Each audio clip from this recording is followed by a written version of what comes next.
None of those people are members of.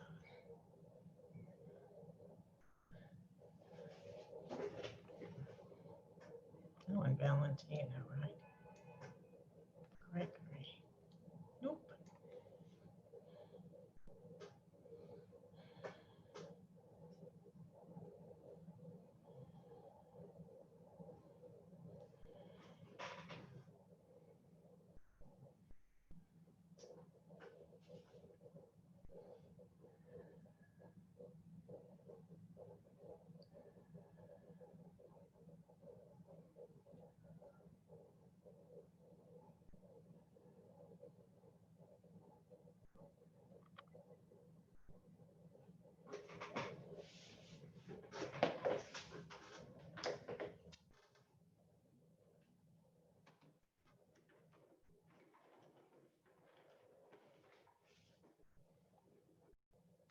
Votes at this point, 16 now, approaching 2 million. No.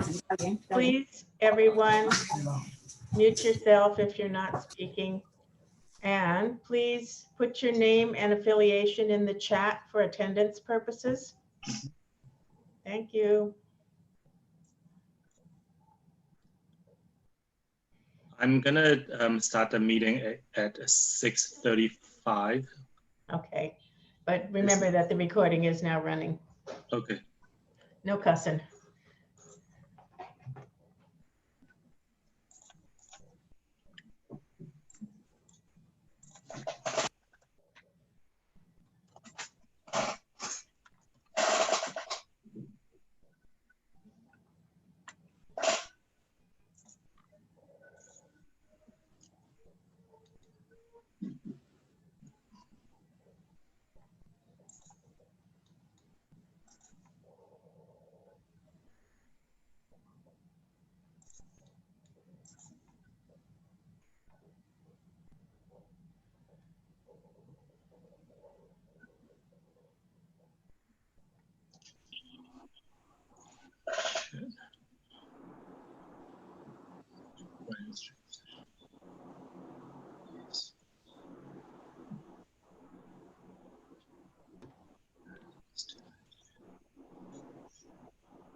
Okay, let me remind you, put your info in the chat. We need it for purposes of keeping track of who is here.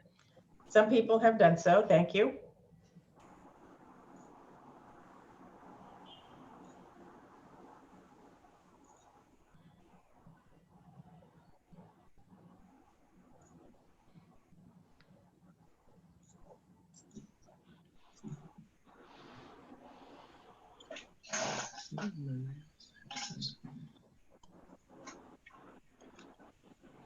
We have a lot of thoughts from the Grand Street Guild. And they're starting to put things in the chat. That's very Right. good. We appreciate it. Just think of it like signing the attendance sheet if we were having a in-person meeting. Okay, so it's 6:35. Let's just start the meeting. You are already recording, right, Linda? Yes. Okay, great. So good evening, everyone.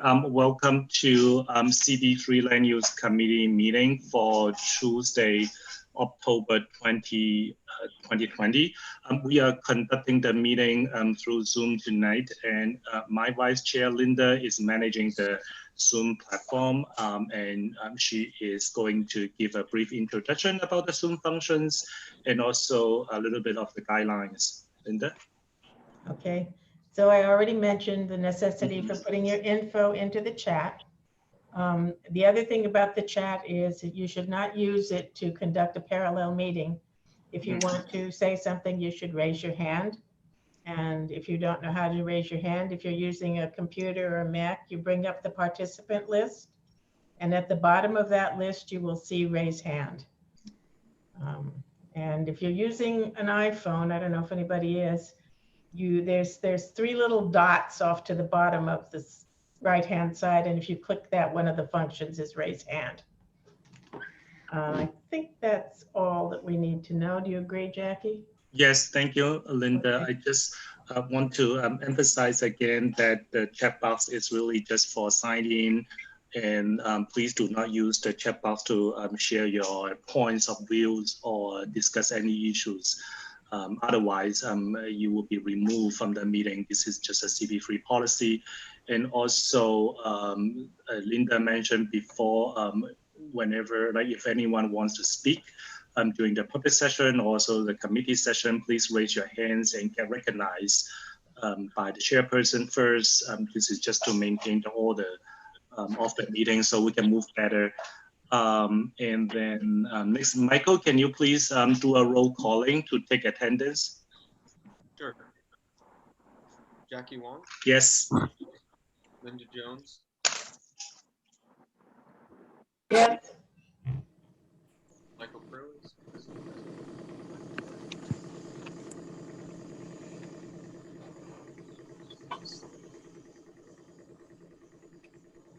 What is that noise? Dominic, Somebody's not muted. Michael, we couldn't hear you through after the first two names. oh, sorry about that.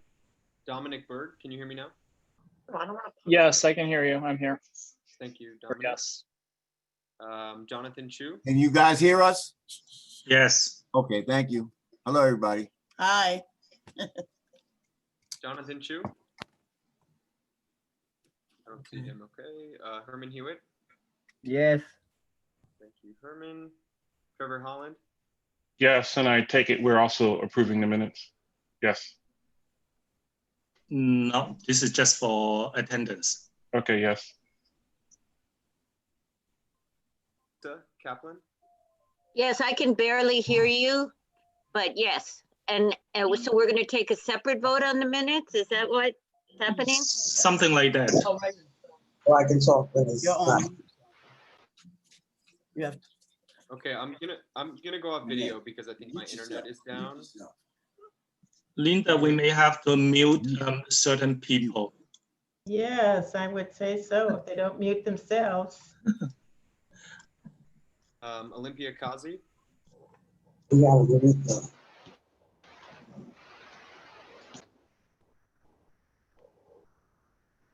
I think I saw Olympia. Is Olympia here? She is here. I gotta- No. You have to use the only- Can we, for those who are not CB3 Land Use Committee members, can you just mute yourself, please? MT104 SIP, can you mute yourself, please? I said yes. Can you hear me? Got it, Olympia. Thank you. Damaris Reyes. I don't think she's on yet. Troy Velez. Is Troy here? Don't see him. Steve Herrick.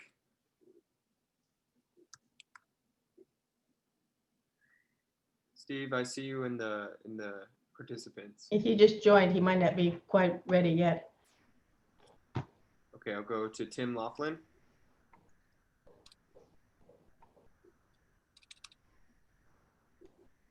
Okay, Steve, can you hear me? Are you present? Steve Herrick? Yeah, I'm here. Sorry, I had an issue with my audio before. No problem. Thanks. And then one more time, Troy Velez. Is Troy here? I don't think so. All right. Thanks, everyone. Thank you, Michael. So it goes back to the minutes. So the first item on the agenda is to approve the minutes for our September meeting. I was watching other committee how they conduct their meeting, and looks like, I mean, I mentioned that before, we actually don't need a vote for the minutes approval. So I want to ask if anyone has any problem with the September minutes, or we just approve it. okay, looks like no one has any problem with it. So we just approve it and go to the second item on the agenda, which is Grand Street Guild. Tonight we are reviewing their plan to build 2 buildings at 151 to 165 Broome Street with 480 units. They are all affordable, and this is a minor modification application. So, and they are not asking for additional zoning square footage. So this is not a full ULUP, and in a public hearing is not required. City Planning Commission review is on October 28th, and development team, the developers had come to present to us over a year ago. This is the second time they come to us. So let me see, the development team has a presentation. Let me see, Linda, do you see Deborah? Deborah Mollis. Deborah. I see you there, Deborah, and I just need to see you on my list here. I think I signed in towards the top. I can't see Deborah. I see you. Yeah, okay, I'm making you a co-host. Great. Done. Thank you, Linda. And Deborah is from Handel Architects, and he will give us a presentation about this project. Great. And if you can hear me, my name is Melanie Myers. I'm the land use attorney, and we'll turn it over to Deborah shortly, but I just wanted to thank you all so much for having us. My name's, again, Melanie Myers with Fried, Frank, Harris, Shriver, and Jacobson, representing the applicant for this modification of a site plan. It is within the Seward Park East large-scale residential development, and the site plan revision would enable the addition of 2 100% affordable housing projects along the Broome Street frontage of the Grand Street development block. It's, as Jackie said, it's a project that we showed you more than a year ago at this point, and we are very pleased to be before you again to present now in the formal way to show you the project. You'll see it hasn't changed a lot from what you saw before, but we still think it is a terrific project that fits very much within the mission and goals of the Grand Street Guild to further and provide quality, affordable housing on the Lower East Side. It's a project that fits within the floor area that zoning allows for the block today. And so, as Jackie said, this will be a minor modification, and we'll dive into the actions a little bit in the presentation, but wanted to turn it over to Tony Savarese of Grand Street Guild to talk a bit about the mission of the Guild and the goals for the project. Thank you for your attention. Thank you, Melanie. And first, on behalf of the board of Tony, you just mute. There you go. How about that? Yeah. Thank you, Jackie. So first, I want to thank everyone on behalf of the Board of Directors of Grand Street for your public service to the city during this very difficult time. It's not easy. I wish we could all be there in person, but we can't, but we greatly appreciate just the organization of this and just the effort it takes to pull this all together and bring the community engaged as well. My name is Tony Savarese, as Melanie said, and I'm the owner representative for Grand Street Guild Board of Directors.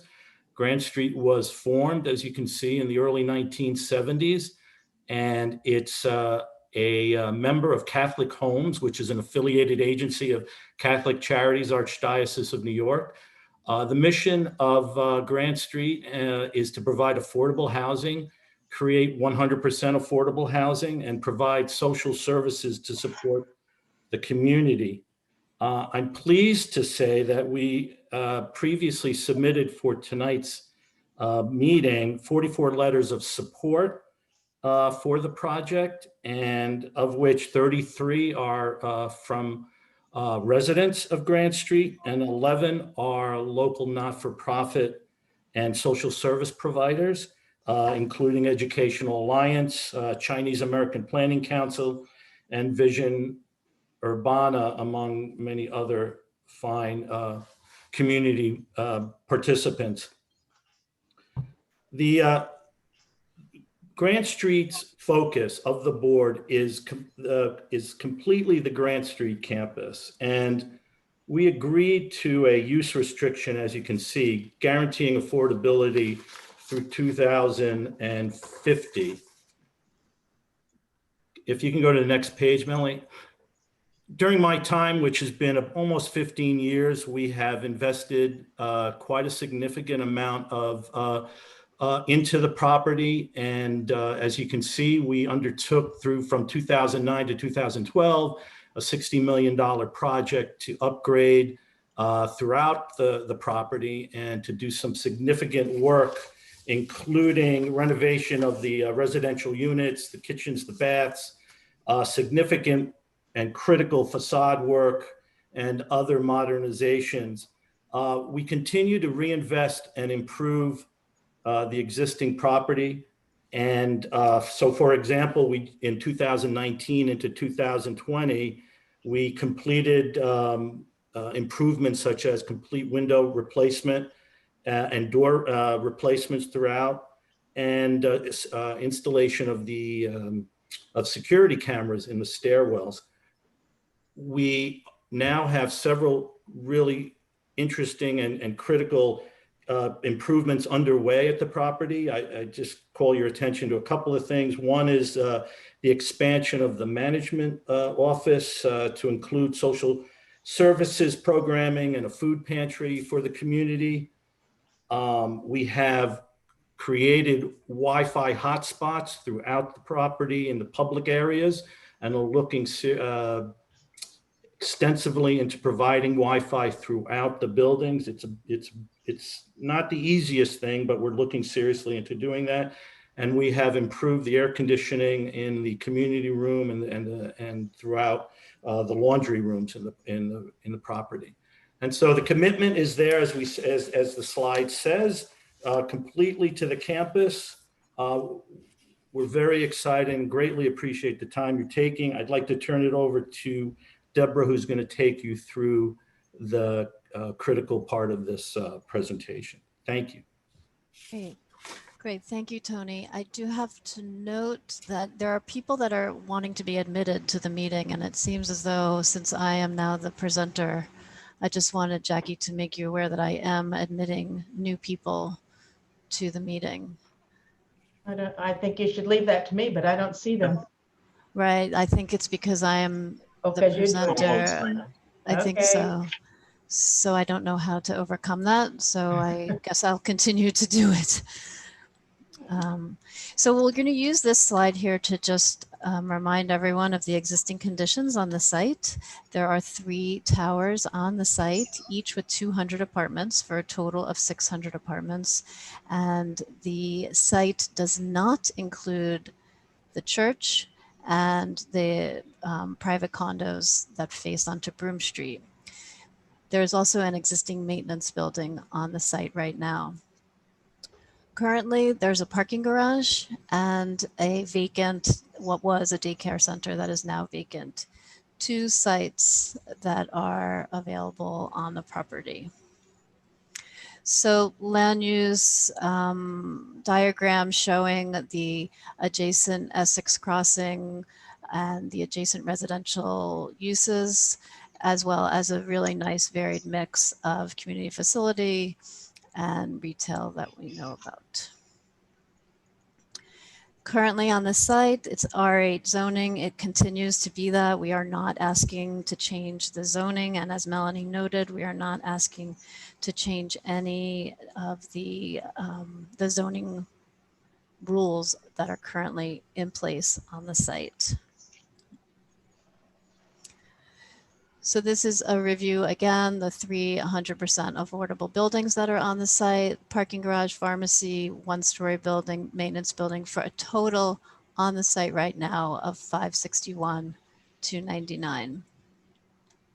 The site generates more floor area than that. And reminding us all what things look like there. This is the corner of Grand Street and Clinton with a single story pharmacy, and then the 410 Grand existing building, the church, pictures of the campus with really nicely maintained, low fencing throughout. No gates on this property at all. The community is welcome to walk through, as we all know. Maintenance building built not too long ago, quite a nice looking building. and this is the corner of Clinton and Broome on a day when surprisingly there's no traffic. And this shows the about 1.5 story garage that is existing today. The proposal, as Melanie alluded to, is to build 2 new buildings on the properties that we identified as the parking garage site and the abandoned daycare center site. Building E will be a 15-story building, multifamily studios through 3 bedrooms, and building F is contemplated as a senior building. So here we see that was that 563 existing floor area that's used. We will be taking advantage of floor area that the site generates, and we will be building a total of 961, 764, still leaving some, I believe, on the table. Let me just admit someone into the meeting. So there are 600 existing apartments that will remain. The 165 Broome Street building E will be 232 apartments. 145, we're saying approximately 200. We haven't drawn fully through building F at this time. So we're at approximately 1,032. These buildings, the 2 new buildings, will be considerably lower than the 3 towers that are on the site. They'll be more in keeping with the adjacent new construction at Essex Crossing and across the street on Clinton. They each have a low podium, and the buildings are each set back from the main street. So one of the really fantastic things about the campus in general and about this project and the opportunity here is to create new spaces for the residents to enhance their life, and also new spaces on our 2 new sites, as well as new spaces throughout the campus. So we've spent quite a lot of time identifying additional spaces in addition to building E and building F sites that we can provide additional landscape upgrades. Now, this is something that a year and a half ago when we spoke with CB3, we had not brought forward these new items. So we're just gonna quickly go through those here. One aspect of our intervention is to provide a really brilliant flower garden. This area gets great sun and will be a really beautiful entrance to the property. We'll show you some 3D pictures of that. And then while we're here, we'll remember that the pantry, the food pantry, and the new Grand Street social services offices, they will be accessed through a new accessible ramp. And we'll also be providing an accessible pathway to Broome Street. So currently, a person cannot walk through to Broome Street. So now we will be opening this, making it accessible, cutting down on the large expanse of this block. Other new interventions that you haven't seen before, and we'll show you details of building E and building F, but some new interventions. We are expanding the water play area, adding new features to that, which is super popular with the kids at the site. We've also identified area behind the maintenance building that is available for some outdoor play area. So we are proposing a play area for 5 to 12-year-olds in this area. We will show you some images, but this area we'd like to design with the residents' input. So we can pick out, we can share alternatives and get your input as to what you'd like to see back here. And then also we're proposing a practice basketball area for the kids or adults, whoever wants to use it. So you all have seen these images before. This is the area behind Building E that we have been working really hard on. We're really excited about this space. It is at the end of the spine, what we call the spine that is in the central area of the Grand Street campus. This will be a gathering space for the residents. We've sort of designed this kind of stepped area over here that folks can sit, maybe listen to a musician or some sort of gathering event that's happening. We'll have a green wall and some trellises that folks could sit under to get some shade and some respite from the city. We also have a shaded lawn area that's existing now, but we will spruce it up a bit and add some retaining walls for seating. So this is a rendering of what that place will look like. We're really excited about this space that we've been able to make for the Guild, and also this portion of the project that will have some interior spaces that will also support the residents of the Grand Street property. This portion of the landscaping is behind Building F. Again, this is that shaded lawn that we saw before. Building E is to the left of this slide. There'll be a small play area for children ages 2 to 5. This area we've seen before, but it used to be actually smaller. What we've done is we've moved this trellis further to the east to expand the play area for the 2 to 5-year-olds.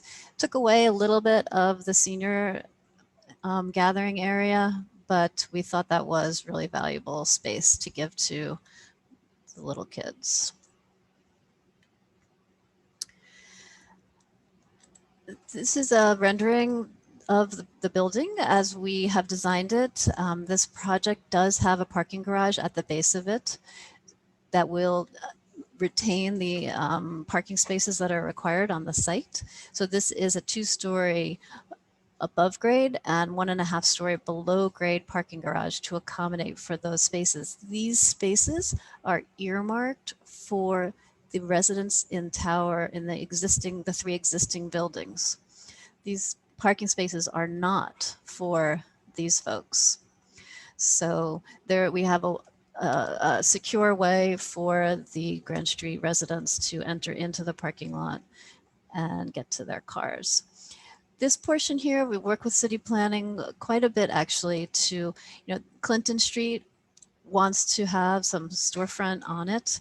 We were faced with this garage, which could have been a problem, but I think through some really nice features, we've been able to overcome. We have our residential entrance, which will be really nicely lit and really beautiful on the corner. And then we have a more public face of what we're calling Guildhall on Clinton Street. And we've shown this to you before. One of the features in Guildhall will be a new room for community meetings, CB3 meetings, and all sorts of local folks can use that room. So we're excited about that, and to give this to Clinton Street, to enliven that street as opposed to those existing conditions we saw at the previous slides. And again, we're looking at here a project that is not asking for any zoning waivers, setback, height, nothing. It's all within the existing R8 zoning rules. This is just in a building that we've done up in Boston. Actually, we're sharing this to just give you a flavor of what we see the brick detailing being like at the base of the building. Because if we see here, the garage does not have windows. So through twisting and through pushing bricks in and out, we want to sort of enliven that facade and make it more interesting. And we feel like it was really successful in another one of our projects. So we feel really good about that. And then this last picture is showing the building F. This is Broome Street. We're looking west. In the distance here is the building E. And again, this building is set back with a base that will house some type of community facility use that we have not yet determined. And now I will turn it back to Melanie.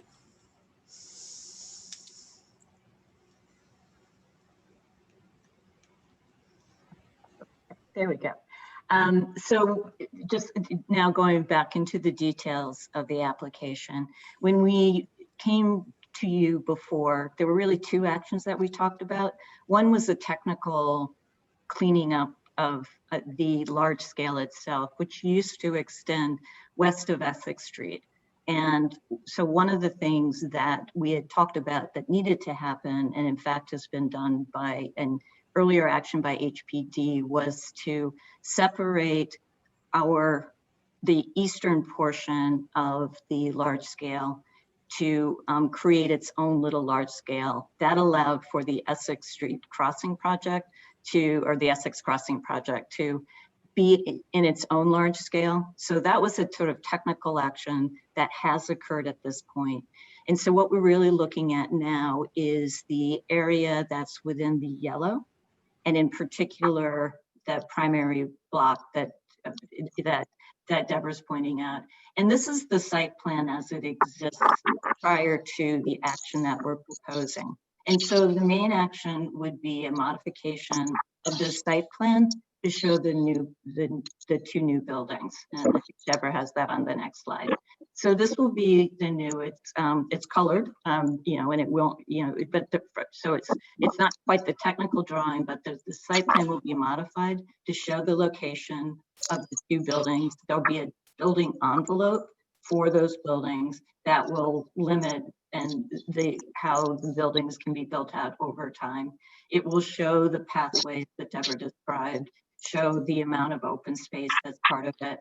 And the application will also modify the zoning sheet that will be approved to indicate the amount of floor area that will be on the site following the site plan. So again, this is the primary action would be the modification that you see before you to allow for the two buildings to be located on the site.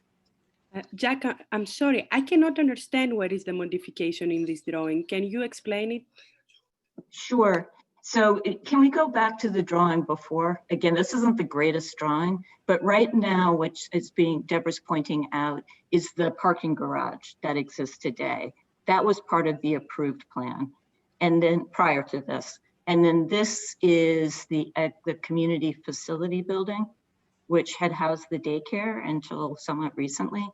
So this basically reflects the site plan as it was approved before these actions.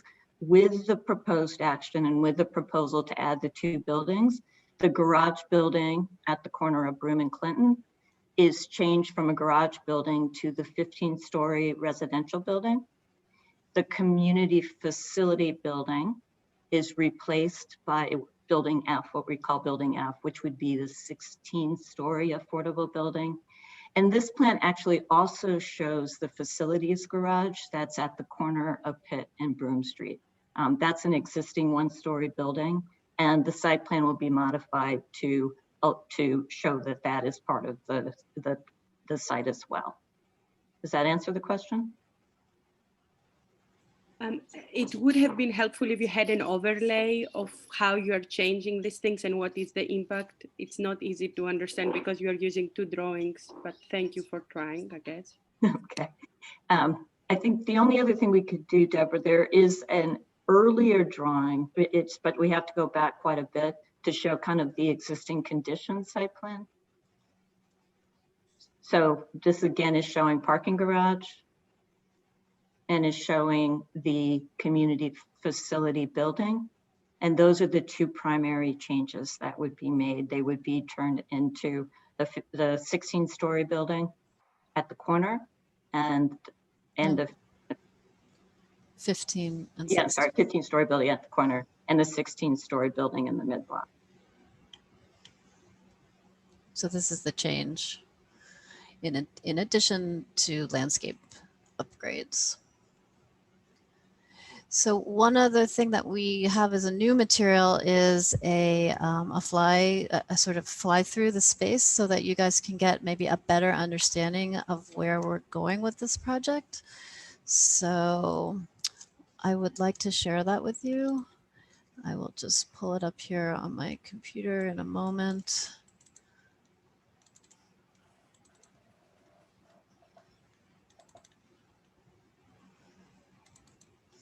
And here we go. So this is the entrance at Grand Street. This is 410 Grand. This is the new flower garden. That will be, Deborah, I don't sorry, think is it we're not seeing working? it yet. Oops, Yep, it sorry. disappeared. Okay. I think you want to close out of your Acrobat. Okay, thank you. Is that, are we seeing that? Still seeing your Acrobat. Excuse me, sorry. Maybe stop sharing your screen and then And start then sharing again. reshare. Yeah. Okay.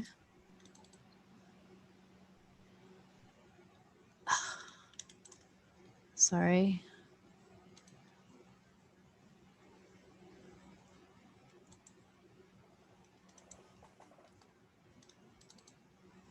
Is that working? No, it's not. Okay. Stephen, maybe you could come over here.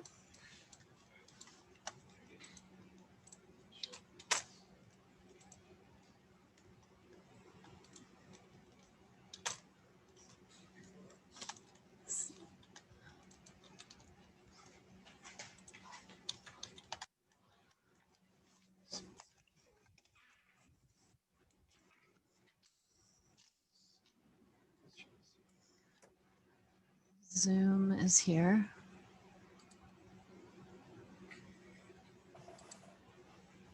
Is it that? Is it that? Oh, yeah, we could.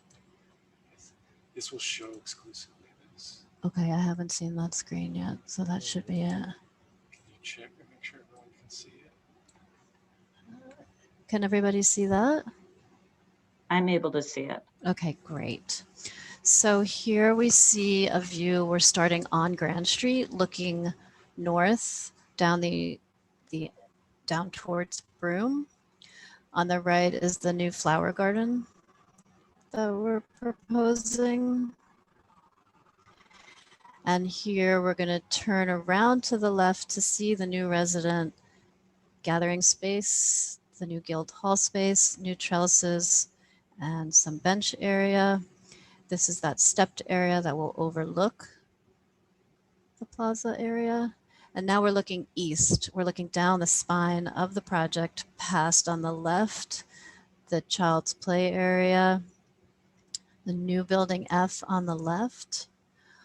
Also, what we're looking to do is upgrade the lighting on the site in general. So we are seeing the addition of some new light poles. We'll have accent lighting. We want to uplight this area, the area here as well, to add some additional safety. On the left, we just saw the senior relaxing area. We're going to see that again in a moment. So on the right here now is that senior area in the back, building E. Now we're going next to the church.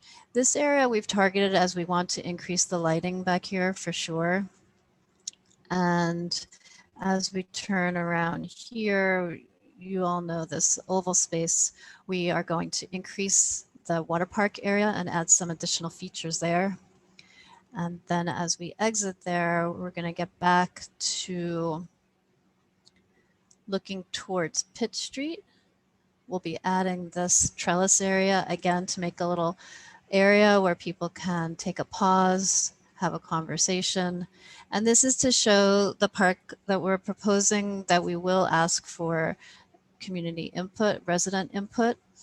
This park, we're targeting 5 to 12-year-olds in this area, and then you can get a picture here of that basketball court area.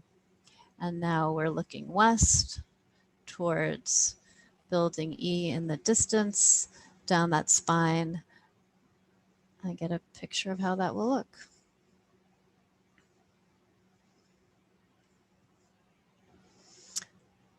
So Jackie, I think that concludes our presentation. Thank you, Deborah. Before I open up for the committee session, I see there are some questions in the chat box. I just wanted to let you know that you can ask those questions later in the public session. So, and also the chat box is not for, is mainly for sign in and ask technical questions. And then during the public session, you can ask these questions yourself. And next, I would like to open up for committee members to ask questions. And I want to follow up on the question Olympia asked before, actually, because when I was reading the environmental impact assessment, if you go to page, let me see, I think it is page 12. What is that?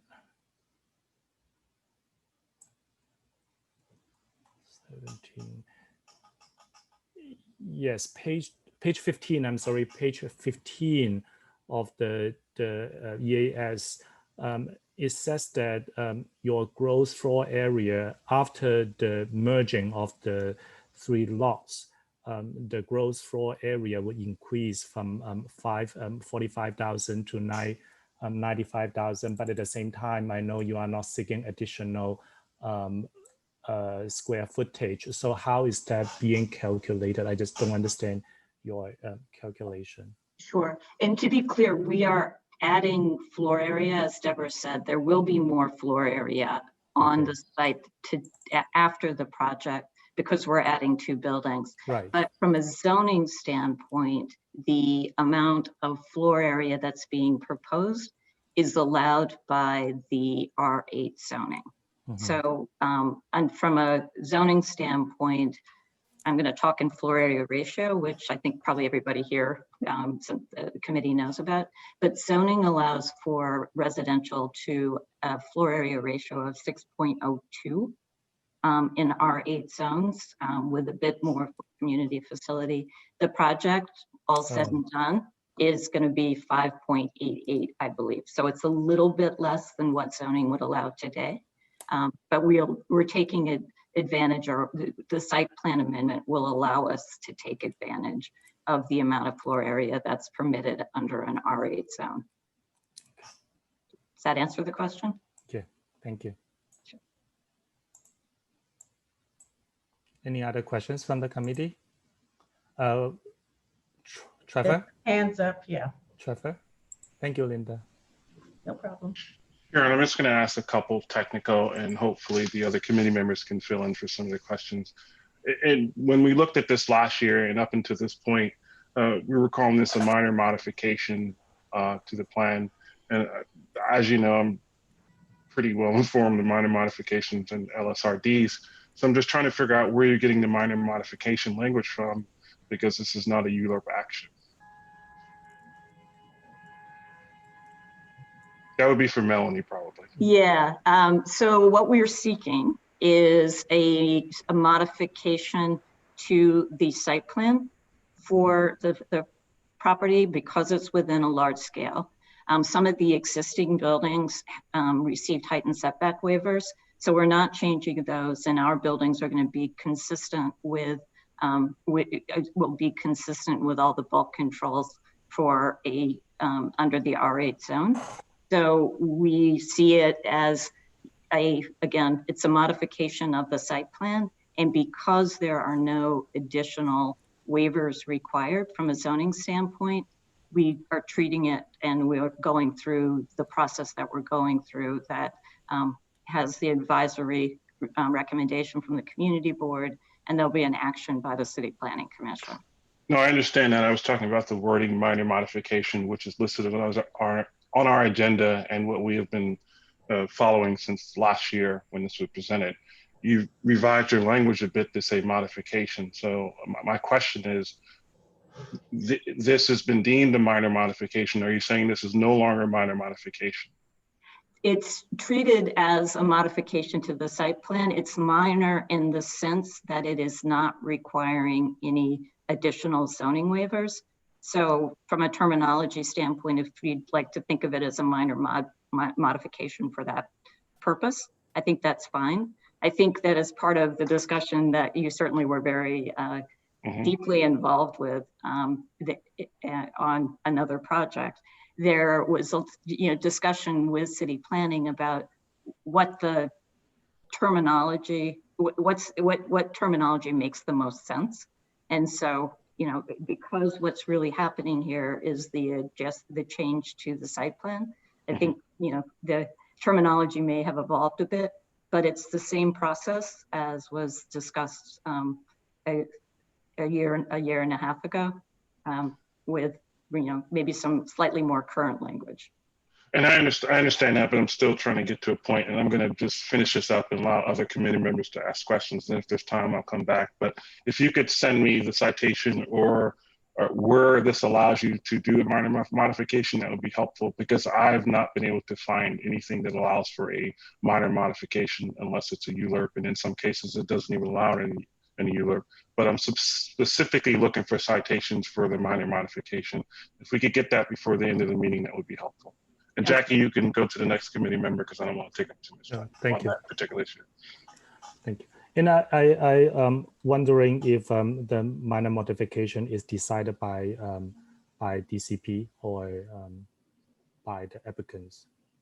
So city planning confirmed that it would be a minor modification. And Matthew, I interrupted you. Would you want to add it? Yeah, I was just going to say, do you want me to speak to that? Yeah, Matthew. Sure.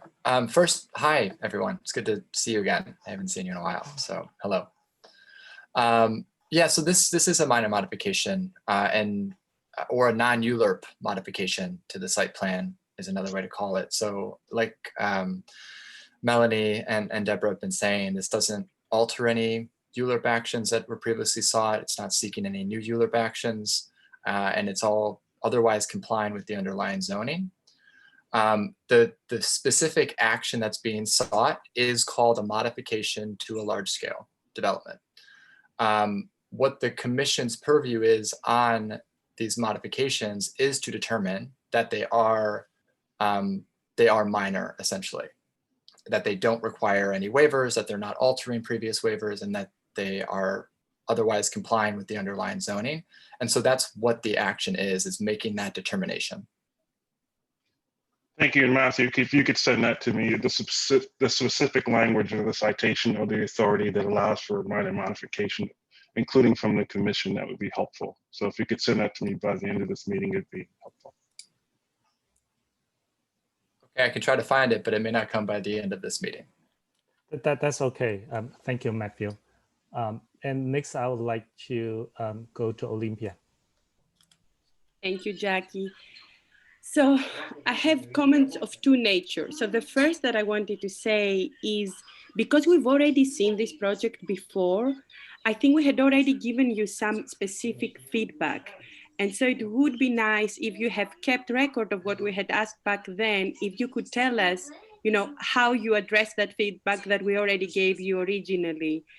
That would be helpful if you kept, notes. And then I have another general thing, and then I have detailed things, but I'm not going to ask them until everybody else make their questions. Thank you. And then, thank you, Olympia. Yep. So this is one general if you want to answer, and then I have another general, and then I'll wait for everybody else. Thank you, Olympia. Melanie? So I think that there were a couple of things that were part of the discussion. There was an interest in what environmental measures might be incorporated into the project. So that was one of the comments that we heard from before. There was also interest in sort of understanding Guildhall and what the programs could be in that area. That was another point of conversation before. So, those are two physical,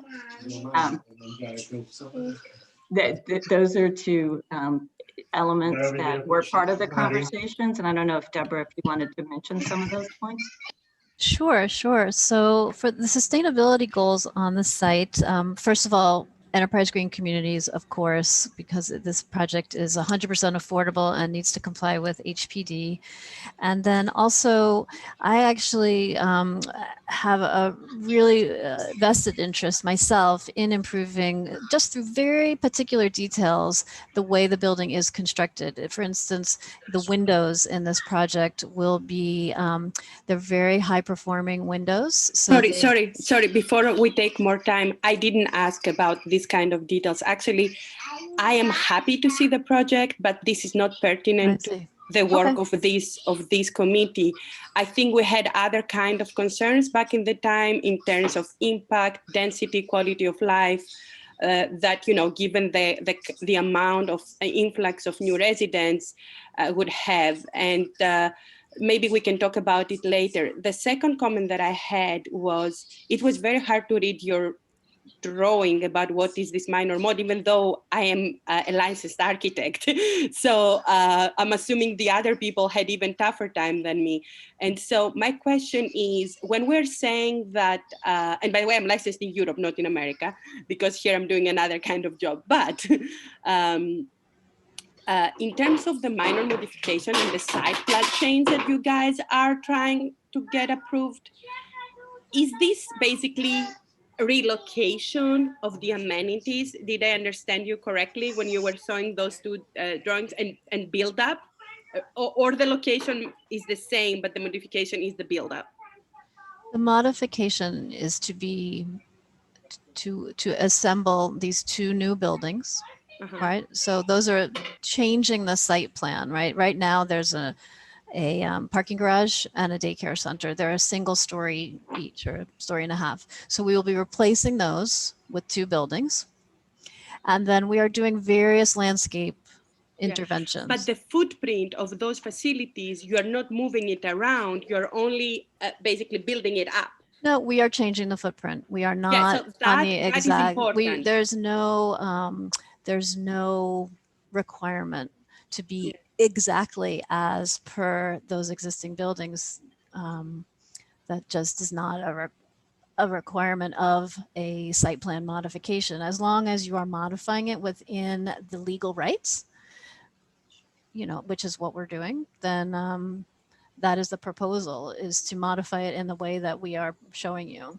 But in terms of the LSRD site plan, I'm assuming this relocation maybe seems to be, for instance, like maybe you are closing some pathways and things like that. So this, if you would show this with a diagram that explains to people what are all these changes in the site plan, would have been very helpful. Would it be helpful to go back to the diagrams and in the presentation to show that? I thought you already have that kind of diagram, like the east-west and the northwest. The spine that you mentioned is the east-west, and also I see that flower garden is served as the northeast. Right, Melanie. I'm not sure I know which diagram you would like me to show. I'm actually, just if it's helpful to bring back the actual site plan that we were showing. Okay, give me a moment there. And I see a couple other hands are up, so we want to move slightly faster because we also want to give enough time for the public to comment.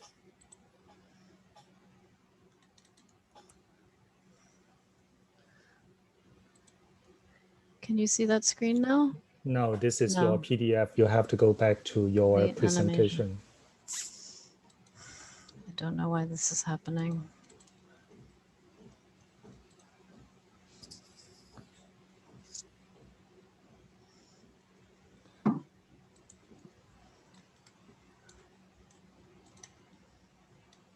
Okay, can you see?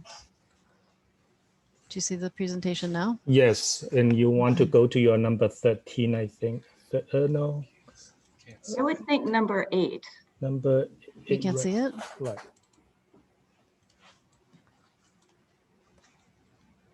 Okay, is that clear? Can you see that? Yes. So Olympia, perhaps you're referencing that today on the site, there is a connection to Clinton Street. Is that what you're referencing? Yes. Right. And we are building on that connection. We are taking that area and building about 20, I think that supports about 21,000 square feet of affordable housing. To hold the building back at that location would be, would mean we would build less housing. And what, as an alternative, and that's a mid-block connection, that's pretty rare, you know, a mid-block connection that goes to a busy street that has traffic on it all the time.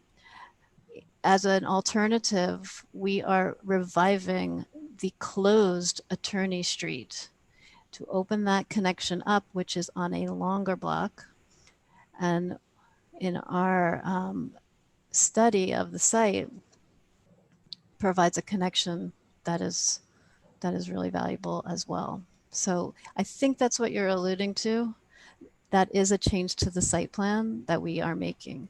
We are also adding building F where the daycare center currently is, but it is a larger footprint. And these footprints are totally allowed by the current zoning on the site. I think the other thing to note for building E, by closing off that corridor, there is the first on the outside, there's sort of the opportunity to create a communal gathering spot. And then within the building at the ground floor is where there will be common amenities, there'll be some fitness equipment, there'll be the meeting rooms. So it's a different sort of communal space there. It's not just it's not a passageway. So it certainly is a change, but it's a change that we think has benefits to the site plan and to the project as a whole. Thank you. I'm gonna move to next, Lisa.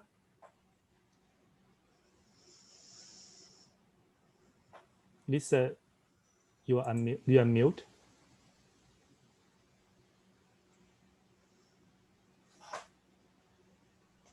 Can you hear me? Yes, I can. Okay, sorry. Took That's me a okay. while to unmute. Okay. Sorry. Yeah, my question was more about the status of both the design and the funding.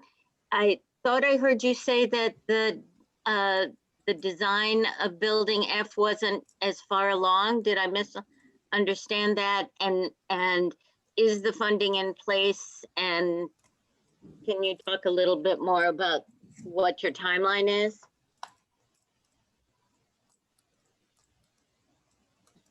Sure. Eileen, do you want to field that question or? I think for building E is certainly farther along. From a construction and design standpoint, there are applications in at the buildings department that are well along. The building layout and the types of units are well established. So that project will certainly be the first project of the two. There is a process with HPD, and Eileen Gribben is here as well, and she can talk a little bit more about that. But from a phasing stand and a scheduling standpoint, building E will be the first of the two buildings to move forward. Yeah. Hi, this is Eileen. Sorry, it took me a minute to figure out how to unmute myself. Hi, Eileen. Hi, Lisa. How are you? So we are in the process of discussing the financing for building E with HPD. We don't have any final commitment from them yet or timing. You probably know that their pipeline is a pretty healthy pipeline right now. But we have been in conversations with both HPD and HDC, and we will be using the ELA term sheet. So the entire project will be affordable to 80% of AMI and below. And we would like to close by next December, I think, but we don't have a commitment for that date yet. And building F, can you tell me anything about it? Very preliminarily, we've had some discussions about using the SARA program, which is the 100% affordable senior financing program that HPD and HDC offer. And that is, at least right now, 100% project-based Section 8 funded program for all seniors. So that would be 50% of AMI and below. But no commitment from HPDE or That would be hard if you are talking about project-based Section 8. No. Well, no, it would be an allocation from HUD to the city, I take it. Yes, exactly. No commitment, but you know, they like the proposal. They like the vision for that building. Okay, thank you. Dominic? You're welcome. Hi. So I think a lot of questions I had have been answered, but one thing just to clarify. So looking at the EIS, it had looked like the construction was in the EIS that was supposed to have started at some point this year. Given that it looks like it's at least, it sounds like construction starting is at least a year out, if not a little bit longer. What is the, like, how is it, all the construction going to happen with, I'm just concerned about traffic on Clinton Street and conflicts there. And just want to get an idea of how the construction, you know, would be staged to mitigate a lot of the pedestrian, cycling, delivery, commercial conflicts. Just so, you know, I think we discussed this in our last meeting some, but you know, that was very early. So want to know if there was any more that you could provide about what the plans are. Sure. So this is Tony Severies with Grant Street. One of the key pieces of putting this all together was a selection of the general contractor. Monadnock Construction has a particular specialty in working within sites like this. And they are going to be, once we start to move forward, we will be laying out all these particulars, both internally, and we've agreed to, you know, sit down with the Residents Association and kind of go through issues such as the pedestrian safety, dust mitigation, et cetera. So it's for us, it's the general contractor who's going to really set the tone for that. And we think we've picked somebody who's excellent in this particular area that you brought up, Dominic. Yeah, okay. I mean, because yeah, it's definitely, I mean, the ripple effects, especially from anything happening on Clinton Street, you know, is pretty bad all the way down Grant Street. So, you know, of course, very concerned about the residents that live right there and having to endure another 5, you know, to 10 years of construction, you know, somewhere in there, given how much has been happening. So, okay, yeah, definitely something, you know, we'll want to keep tabs on for sure. Understood. Thank you. Thank you. Michael Perles. Yeah, thank you for the presentation. My first question just related to Dominic's question. Is there anything proposed, like have there been conversations with DOT about the intersection at Clinton and Broome? Because I know right now there's not a stop sign or anything, and just crossing Clinton on Broome Street can be really hard. I don't know if there's been, besides during the construction, have there been conversations about that intersection specifically?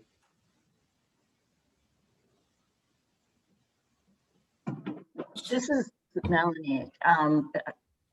There was certainly an analysis of that corner and a review of that corner in the context of the environmental review that was done. That's different, but so from that standpoint, at a technical level, there's not an impact. I think what you're actually talking about is kind of the real world, where is there something that could be done, should be done, to make sure that in the real world, the pedestrians are safe in that area? And I think the answer to that question is no, but we're at the beginning stages. And certainly in the context of thinking about the construction and the staging, that would be a critical element to include in part of the thinking. And Mike, this is Tony Savarese again. We do appreciate it greatly because I know that this is a major issue for the district leader, Daisy Paez, from that area, and she lives in 410, and I know she's been working very hard on this, and we've talked about it a lot. And from a management point of view, just in general for Grant Street, it's a major issue for us, so it's going to be high on the list related to just, both what we're doing and also from the existing management point of view of running the property. Thank you. My other question was, I know the funding hasn't been sorted out yet. I also, sorry, I have to mention I work for HPD, so I'm just required to say that, I guess. I'm not allowed to vote on this resolution, whatever it may be. But it sounds like there's discussion of capital funding, so there would be 15% homeless set aside, correct? But is that correct? Would there be a homeless set aside in the building? I assume it would just be the non-senior. Under the current term sheets, yes, that there would be a set aside required. Just on the, what is it, building E, the building on Clinton Street, correct? Yes, although there might also wind up being one on the senior building. That's not entirely certain. Okay, thank you. You're welcome. Olympia and then Trevor. Trevor should go first and then me. This way we keep the same line. No, you're in the same line. Olympia, go first. Okay, thank you. So, my question is, I'm trying to figure out how do these two new buildings differ in their affordability and regiment of governance to the three existing buildings? It sounds like they are different, right? I have that correct? We can't hear you, Melanie. Yeah, I was actually going to ask Eileen if she can unmute to respond, if she could. Sure, they are completely distinct. The new buildings would be their own financing through both HPD and HDC agencies. And the existing buildings would continue to receive their funding from HUD and would be subject to a different regulatory structure. Because fundamentally, I have huge concerns when we only have commitment for affordability up to 2050. 2050 is around the corner, the mix-up that you're suggesting, I had somehow didn't realize one of the building is going to be senior, it sounds, citizens, but it's going to be very important because if you do studio in one apartment, then you obviously have, unless it's senior, you're targeting a different demographic, and that is, we need to understand what that means. And the second comment I had, you said that you are building 2 podiums on Broome Street, and in general, podiums for me is like a no-no. So I'm wondering, why are you choosing to build 2 podiums? So why don't we start with the podium question first, Deborah? I don't really understand your question. Can you maybe just? Yeah, so in your presentation, if I understand correctly, architecturally, when we're saying that we're building a podium, it's basically you erase the building from the level of the street, and you actually have like a wall literally next to the sidewalk. Is that what you're building when you're saying you're doing 2 podiums? That's what you said in your presentation. You said Yes, we have 2 podiums. I understand your question now. So the zoning requires, Melanie, maybe would you? Yeah, I think the buildings are going to have a base. So from the zoning resolution standpoint, buildings have a base up to a height of it can be up to a height of 85 feet, then a required setback, and then the rest of the building. And so that I think is all that Deborah meant by a podium, meaning that there will be a street wall building that will go up to a height, and then it'll be set back the way most buildings are. So it's not a podium that would like elevate the building or something like that. But is Maybe it like the building F? I think it's actually clearer in that building, maybe that image if you have it.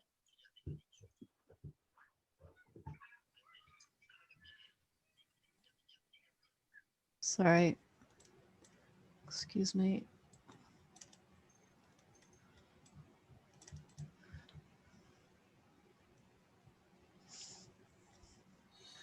There is a required street wall. The zoning wants to have a street wall at the actual street, and then there is a required setback in an between an X and Y. It's not it doesn't have to be 1 story up. That is a choice we made, but there is a required setback at a certain height. Yeah, I mean, I understand the setback, but I had never heard that zoning requires blind wall. Like that's a death for the sidewalk, and it's fairly, problematic design-wise and unsafe. Well, no, there's not really. That's something we've been working really hard to not do. We're required to have a parking garage. And so at the corner of Clinton and Broome, we've tried to get a lot of glass. There'll be a residential entrance at the corner, and then we've added this glass storefront here. So, but there is a requirement to have a parking garage. There's a parking garage there today, and we do have a requirement to replace that parking garage. It's one of the requirements of the site. On this block, this will be glazed. Yeah, and that might not be as clear. This one can certainly be have transparency. Yeah, along that street wall, so you can see some of it. And so if the question is why is it as solid as it looks, for this one, that's not necessarily the case. For the other, there's a parking garage behind it. And so that does limit the transparency that's possible there. And so my last question, that I think was the original question that I asked you the first time you presented this project to us, is generally, we need affordable housing. We want affordable housing. We serve in this committee so that we can get affordable housing.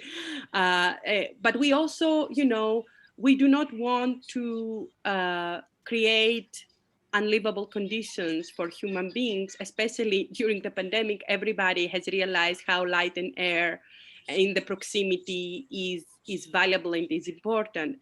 So the reason for which I would wish when you present for a minor mod to present clear, drawings about what you are changing is because this site plan will, the original site plan was designed, we hope, with some idea of light and air and density of users, because you're bringing also a lot more people in a place. So I feel, it would be very important in framing this a project like that we all understand it has a huge value, it's affordable housing. However, it also has consequences. And so how do we balance them? So how are you gonna, and I know you're doing better, more beautiful garden and whatever, but like other concrete things in which light and air and open space or other kind of,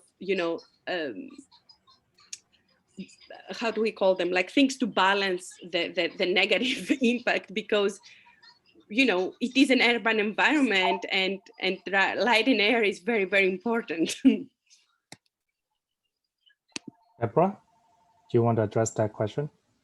Sure. I mean, I hear you. I would say that all of the distances that we're showing here are completely in compliance with zoning. The distance, the actual tower of the building, I'm drawing in red here. This portion is 2 stories, and this is the portion that will raise up. And this is over 60 feet away. And zoning allows these 2 faces to be 60 I believe it's 90. I would have to double check, and I'm happy to give you that. So we are keeping these tower, the tall part of the tower, quite away from 410, actually more than is required. And I think that shows up here. The massing of the building was real. We're really trying to be super careful with that, and we have to comply with code. So these two buildings are further away than a typical two buildings would be in New York City. And this building is really not facing on any buildings to the south, you know, and is perfectly distanced from the 131, I'm sorry, the Broome Street. I think that image is a really nice image because it also shows how the open space really works with the project and how they're sort of thinking about it. And then from a context standpoint, again, the projects of the buildings that we have are 16 and 15 stories. They're, you know, 180 feet. They're quite consistent and generally shorter than their neighbors. So we think that that's the way and the siting of these buildings makes a lot of sense, and it makes sense in an area, you know, in a way that still allows for light and air, both certainly within the block as well as in the adjoining properties and the adjoining sites. So from a urban design standpoint, we do think this project addresses that point. Again, from a technical standpoint, one of the many things that the environmental review looked at was the consequence of these buildings and the shadows on these buildings on sensitive receptors and things like that, did not find an impact. But again, in the real world, which is sometimes different than the environmental world, we do think the siting of these buildings makes sense and, you know, contributes and can contribute to both a great open space and, you know, works well with the surrounding as well. Thank you, Melanie. Trevor?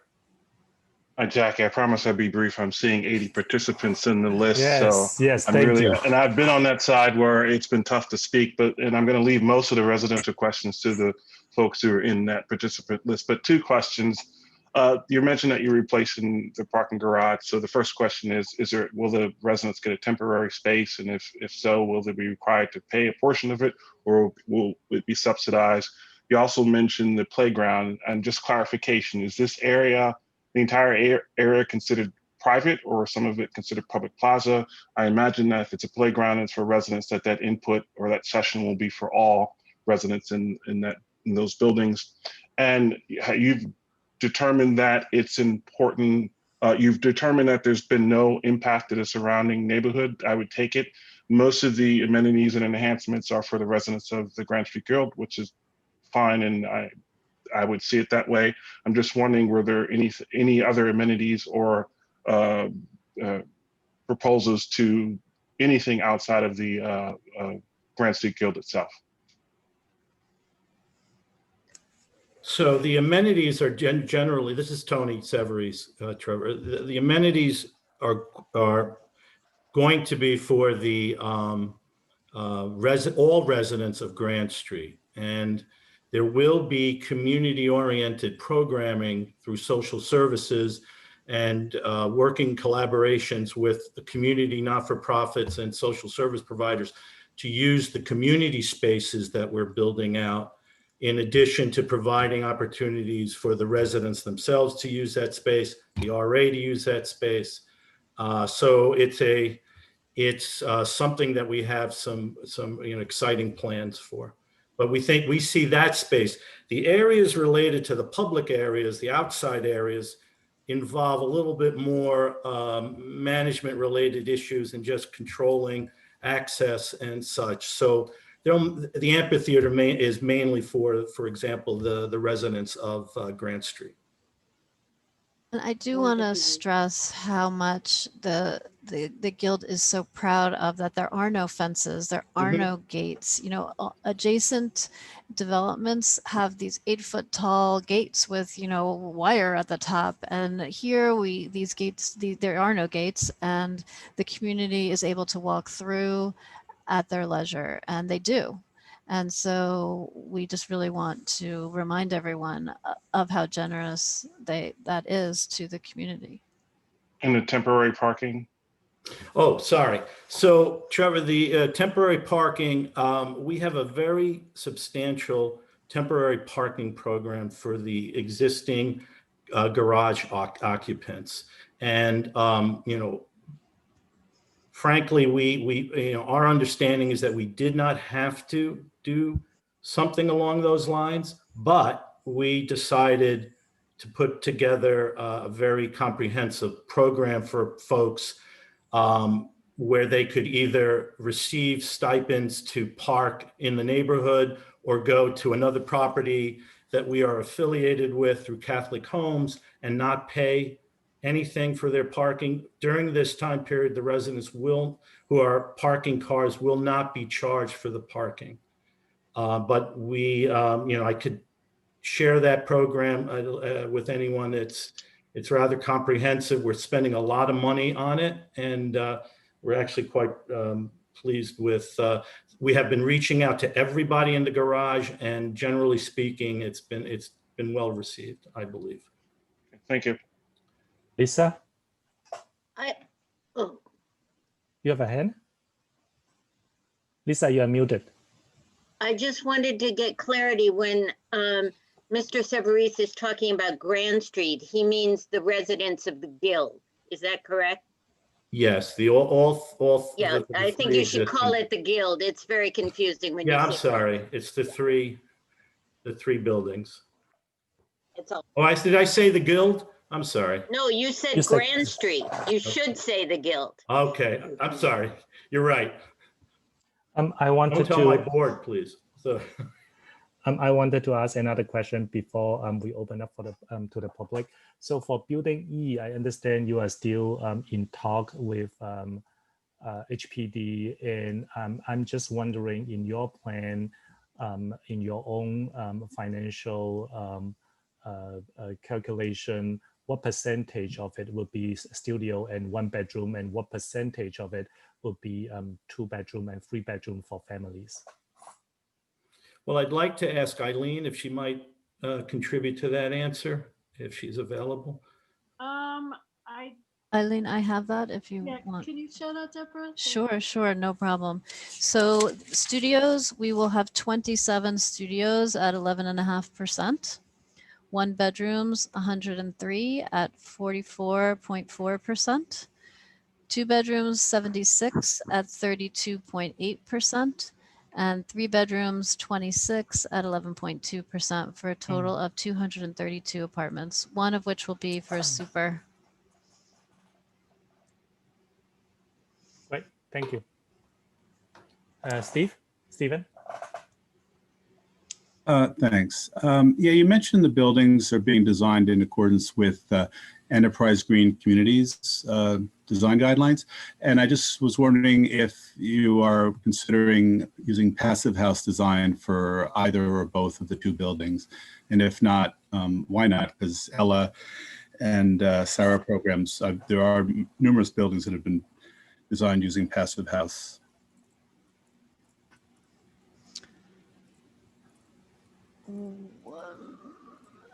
That decision, so we started designing these buildings, I would say 3 years ago. I want to say 3 years ago, this building E, when passive house was not really as accepted as it is. I am one of the architects that worked on the Cornell project, so I do know passive house very well. It's part of my DNA. However, years ago when we started this, it was just not as accepted. So we finished, the building has a tremendous amount of sustainable measures. A lot of the details that we've employed in a passive house project are here, but it is not going to meet passive house standards. It's just not. Thank you. Steve, you have follow-up question? No? Thank you. So we're gonna move to the public session. The public session, each member who would like to speak would have 2 minutes. And I'm gonna start with Val first because Val's hand has been up for quite a long time. Val. Okay, I unmuted myself. I have actually two questions. First of all, I just recently read in Yulee News newsletter that they have some kind of gas problem there. And when Mr. Savarici spoke, he said that they're reinvesting in improving the existing property.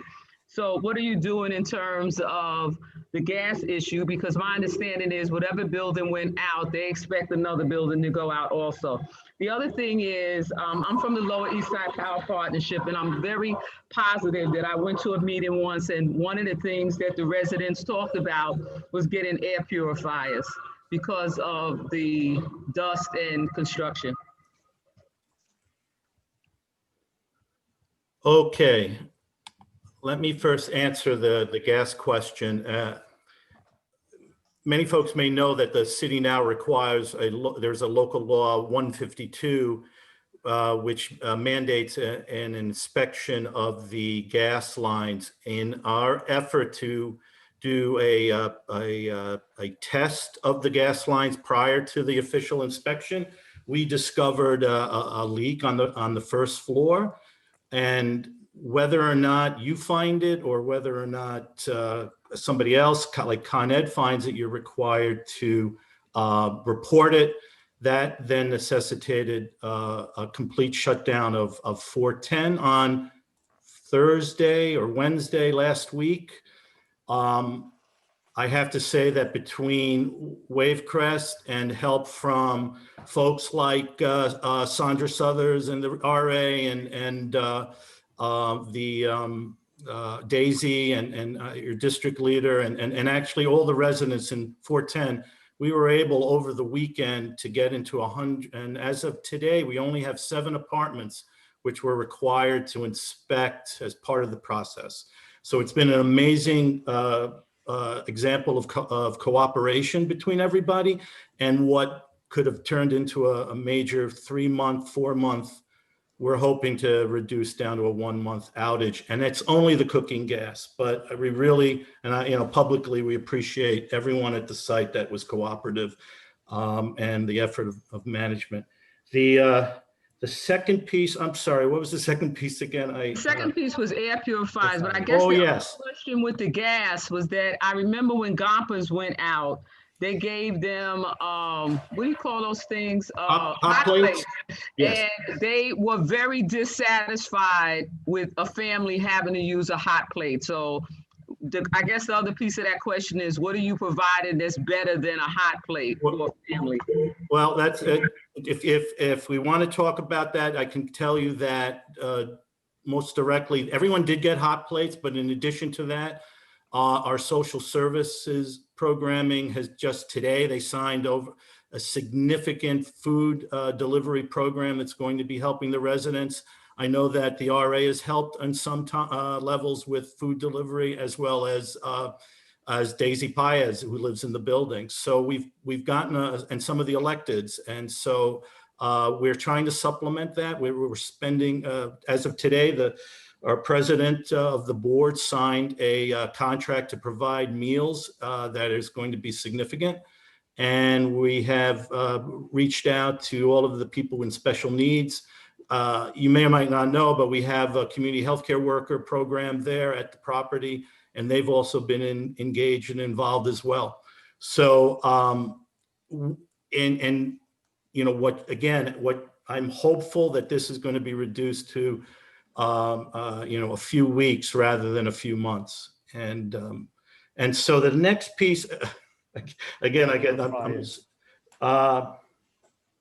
Air purifiers. Oh, air purifiers. Got it. Okay. So thanks. So we in discussing this with the RA and folks such as Daisy, we have agreed in principle to providing those with special needs at 410 during construction with an air purifier. In addition, we're going to, prior to construction, have Monadnock sit down with the RA and any residents that wish to attend the meeting to go over the dust mitigation and other things.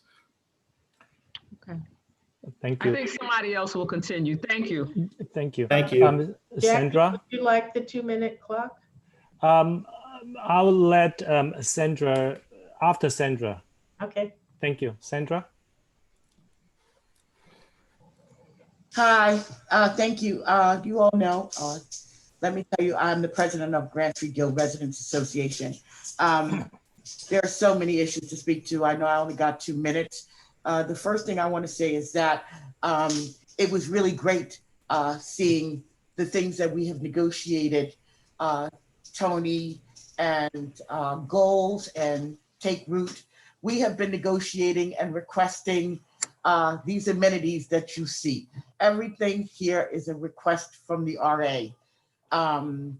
Recently, there was a letter sent to Margaret Chin reflecting those requests. We were in negotiation with them for almost 2 years. And then when COVID hit, negotiations stopped. And we were next being called to community board to have this meeting today. I gotta say, it's a really beautiful job. I really like it. There are some things that I don't like as far as the green space. Thank you, Olivia, for mentioning that. We are going to lose almost 15 trees here for this building F.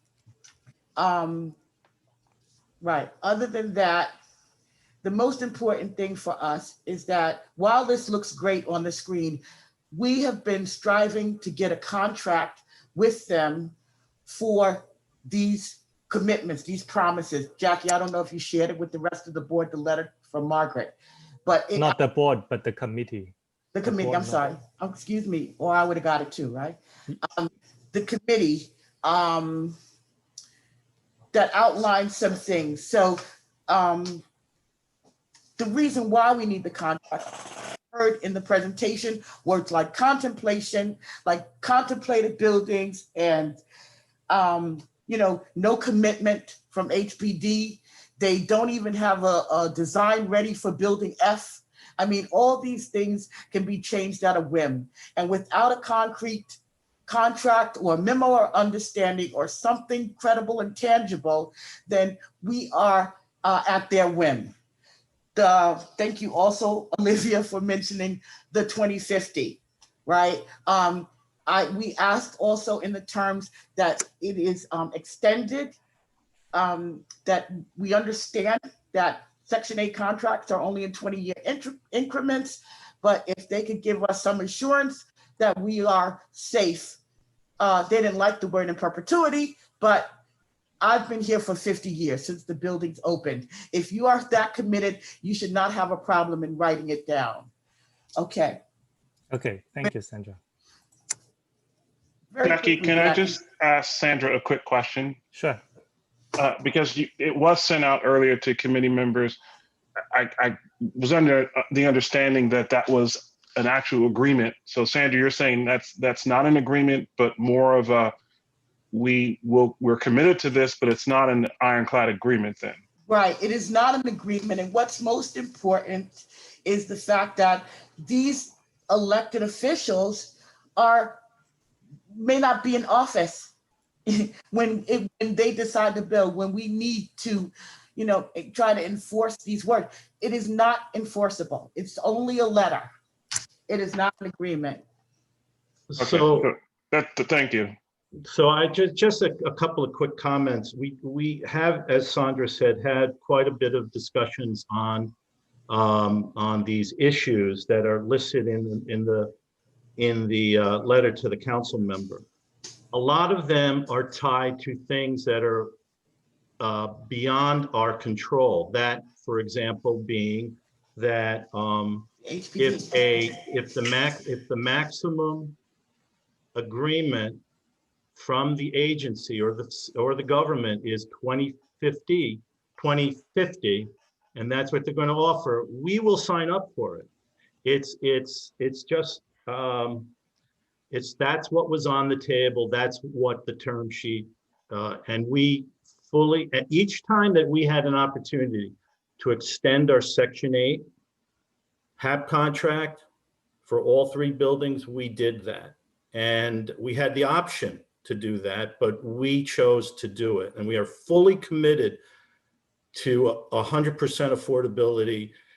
We love the programs that we're under now. They provide a great safety net for the residents, and we don't want them to go away. So it really isn't a function. If when HUD puts on the table to us a date of 2035 that we have the option to take, we are taking that. And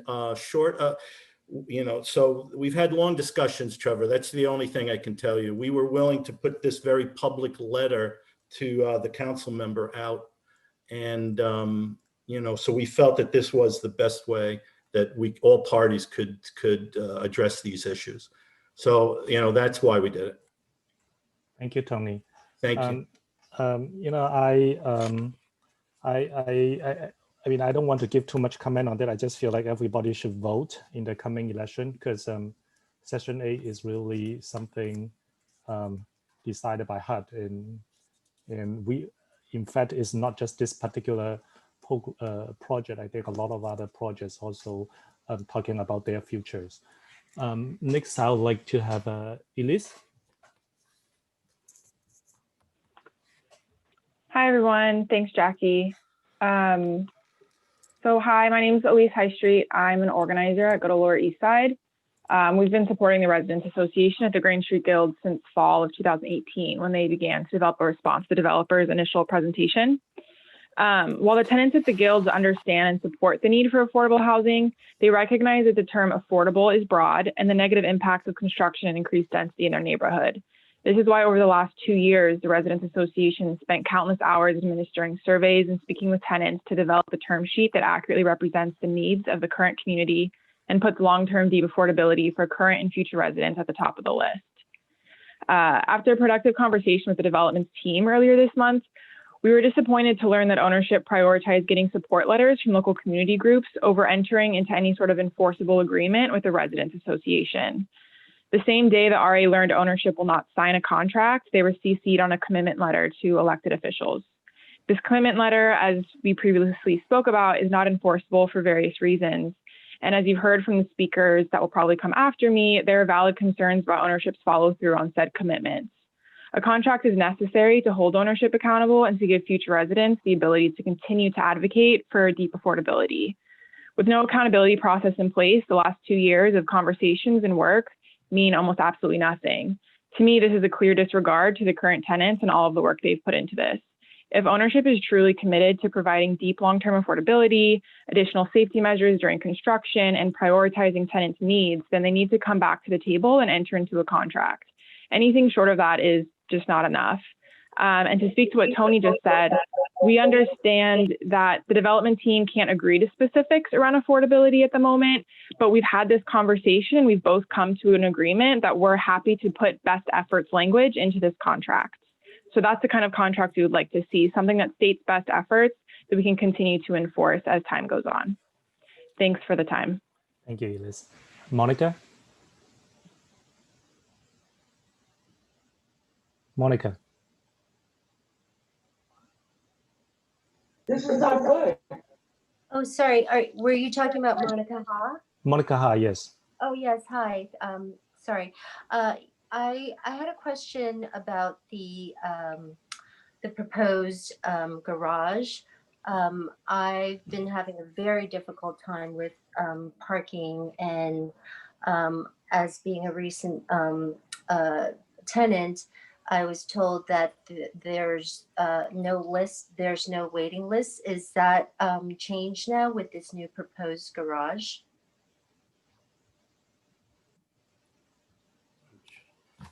Or do people that already have parking spaces now at 410 Grand Street get first priority, and then they open up the list to anybody else who is not currently a parking that has a parking space there? Monica, Tony Severies, the plan is that the current folks that are in the garage will participate in the temporary relocation program or temporary parking program. And then when the new parking facility is available, they will be given the preference to come back. And then there will be a waiting list and if let's say only half the people come back, for example, then we would open it up to the Grant Street Guild residents. And when would this waiting list be open? Do you have any idea? It would be put into place once we finish the construction and the parking was occupied. So it would be around that time period. Thank you, Tony. Okay, thank you. Naomi? Just to remind everyone, every public speaker that you have 2 minutes to speak. Thank you. Naomi. Hi, everyone. My name is Naomi Pena. Most of you on the committee will know me as CC1 president, but tonight I'm here as a Grant Street Guild resident. I just want to say a couple of things that I find infuriating. Like if I can shake my computer, I would. I am completely disturbed that we have 33 letters of approval of support, which is only 5% of the property. At 600 units, I can get well over half of people who do not support this project. In the time that we're living in COVID, space, air, sun is our new reality. And watching that video where I went down the street into the corridor, it made me incredibly claustrophobic and doesn't give me the space that I need. And I just want to remind people, particularly our Black and brown people, that oftentimes we get distracted by shiny new things. And at the long run, we're going to end up living on this property with 400 new residents, which will be 1,000 new residents on this property, minimum, not including families. And that's not going to be conducive to our standard of living. And I think we should start having some clear discussions about this project, because this is the first time I'm hearing of these new modifications, because we haven't had discussions about this new plan since, I want to say, way before pre-COVID. Thank you. Thank you, Naomi. Mario?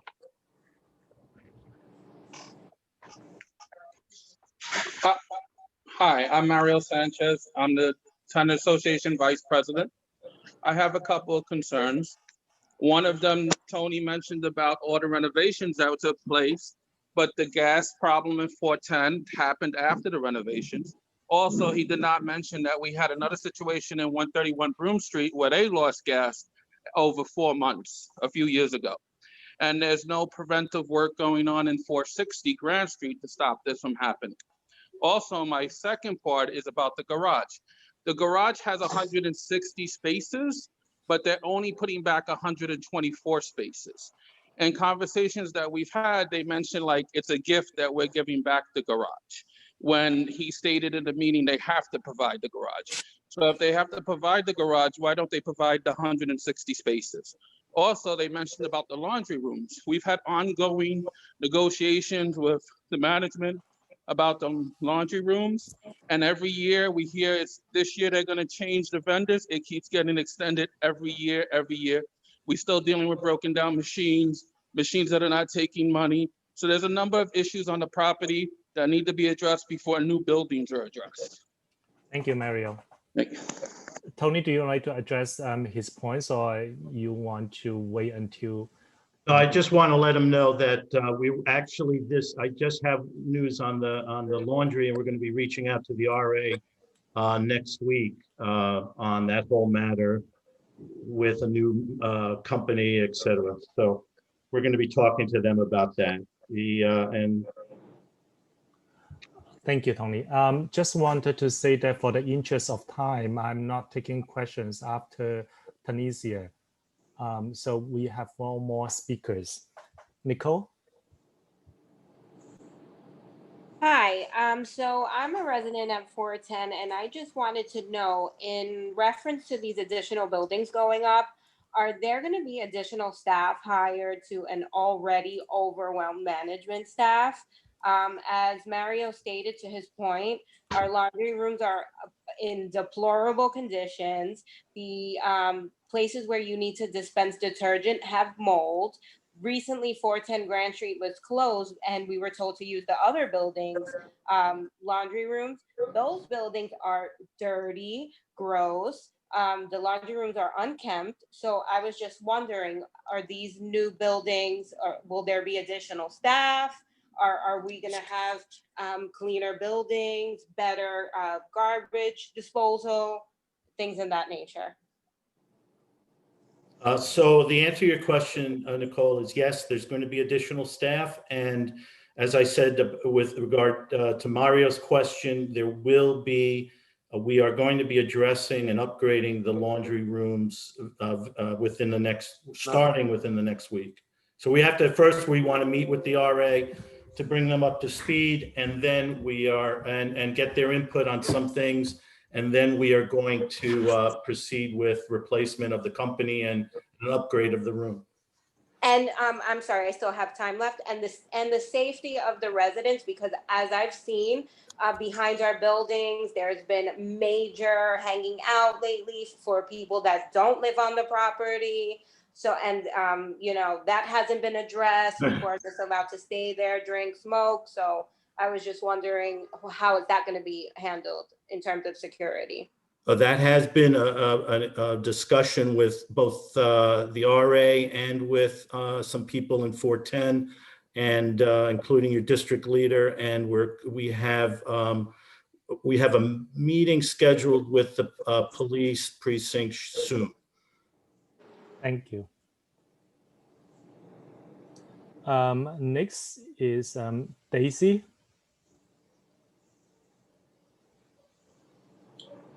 Hello, everybody. If I knew I had to do this to speak, I would have done this a long time ago. I thought we were registered to talk earlier. However, moving forward, I'm Daisy Pius. I'm not speaking here as a district lead. I'm speaking here as a resident that lives at 410 Grand Street, exactly 90 feet away. This construction is going to be taking place. With that said in mind, I'm also a COVID-19 survivor, which I was critically ill. My biggest concern is the air quality. I heard Tony say, yes, that he was going to get air purifiers. I mentioned air purifiers when this was first proposed. And they said they were going to provide it. And then they came back and they said only to people with medical conditions or seniors.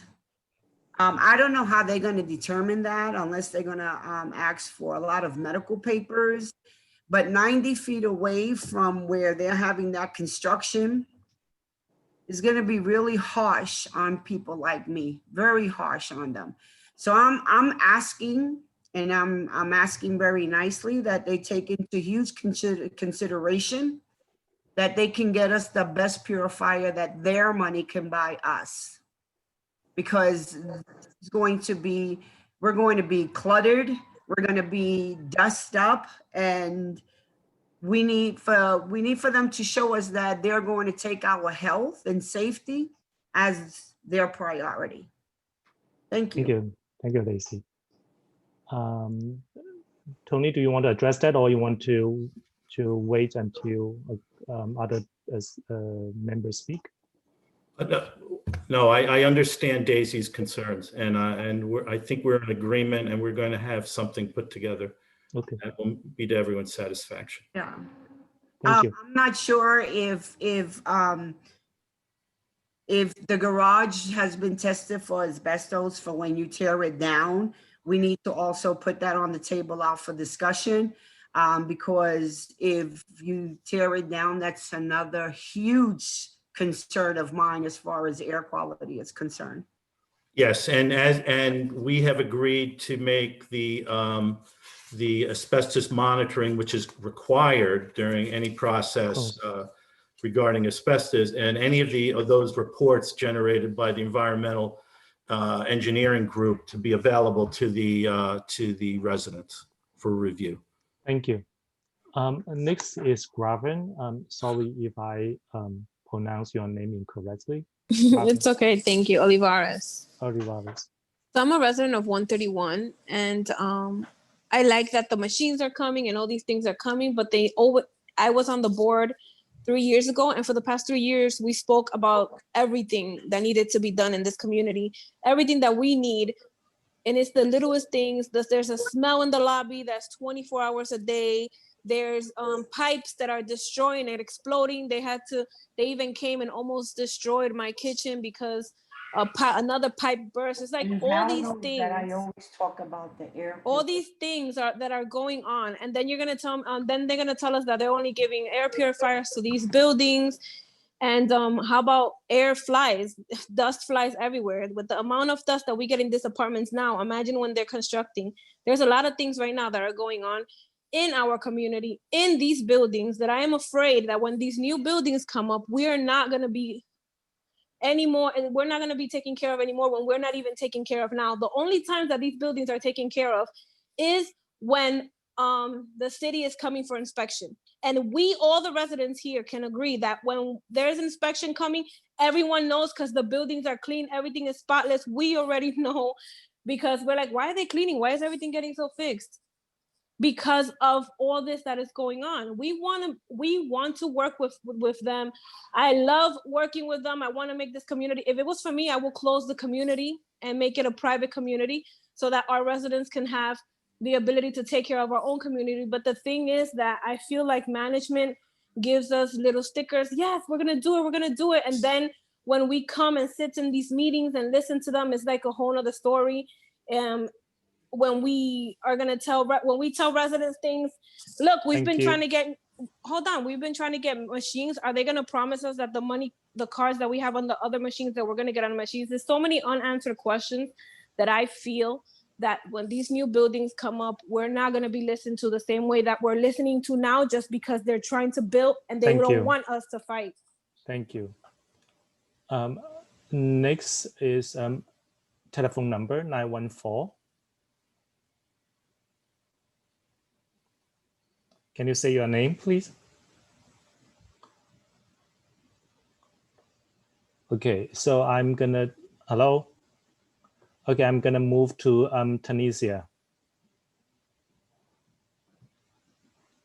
Yes, good evening. My name is Tunisia Riley, former land use member. Hi, Tunisia.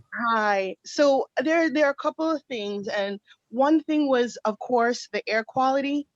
As Daisy said, when they told us these buildings were going up, the first thing I thought about was there's going to be construction and all this dust on top of 410, building a 15-story building. And we already get a lot of dust daily from the bridges. And just to say that they're going to give air filters, they should also be thinking about ways to decrease the amount of dust and pollution in the air from construction the same way they did with Essex Crossing, and I feel that will not be addressed. The second issue and concern that I have is that these buildings are already ignored. They are behind over a year in recertifying leases. We had an inspection, and none of the things that were requested were being given out or taken care of. They're behind in painting, they're behind in repairs. The buildings don't get cleaned daily. I have not had a working oven in almost a month, even though management knew about it. The little small things build up right now. So if we don't get to sign a lease every year, what will happen when new tenants come in? Will this then be a way to force tenants out of their apartments because they don't have a standing lease?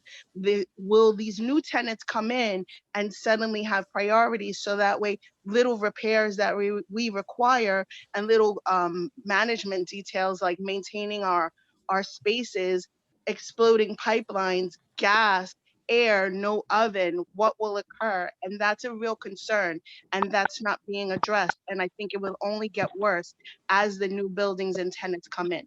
Thank you. Thank you, Tunisia, right on time. I want to go back to cell phone number 914. Do you still want to speak?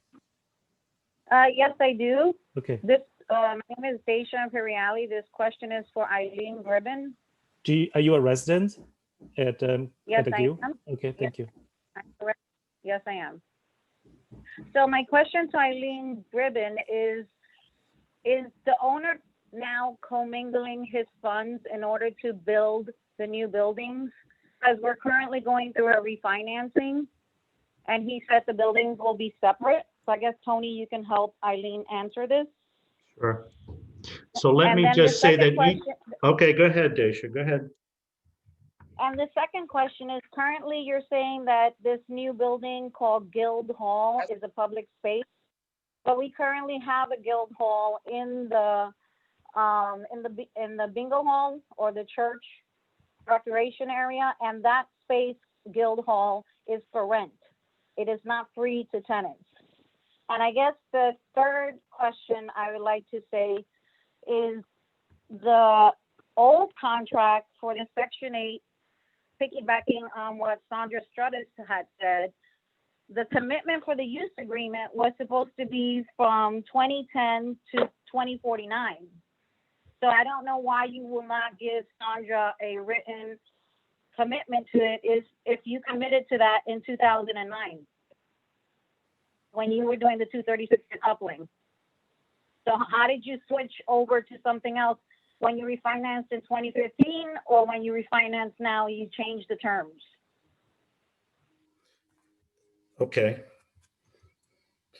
So in answering to your first question, do you want me to answer that, Jackie, or we have a couple of minutes? Just first of all, we're not, each building is kept separate with its operating funds, and there is no commingling. We're not allowed by HUD. We're not allowed by the state.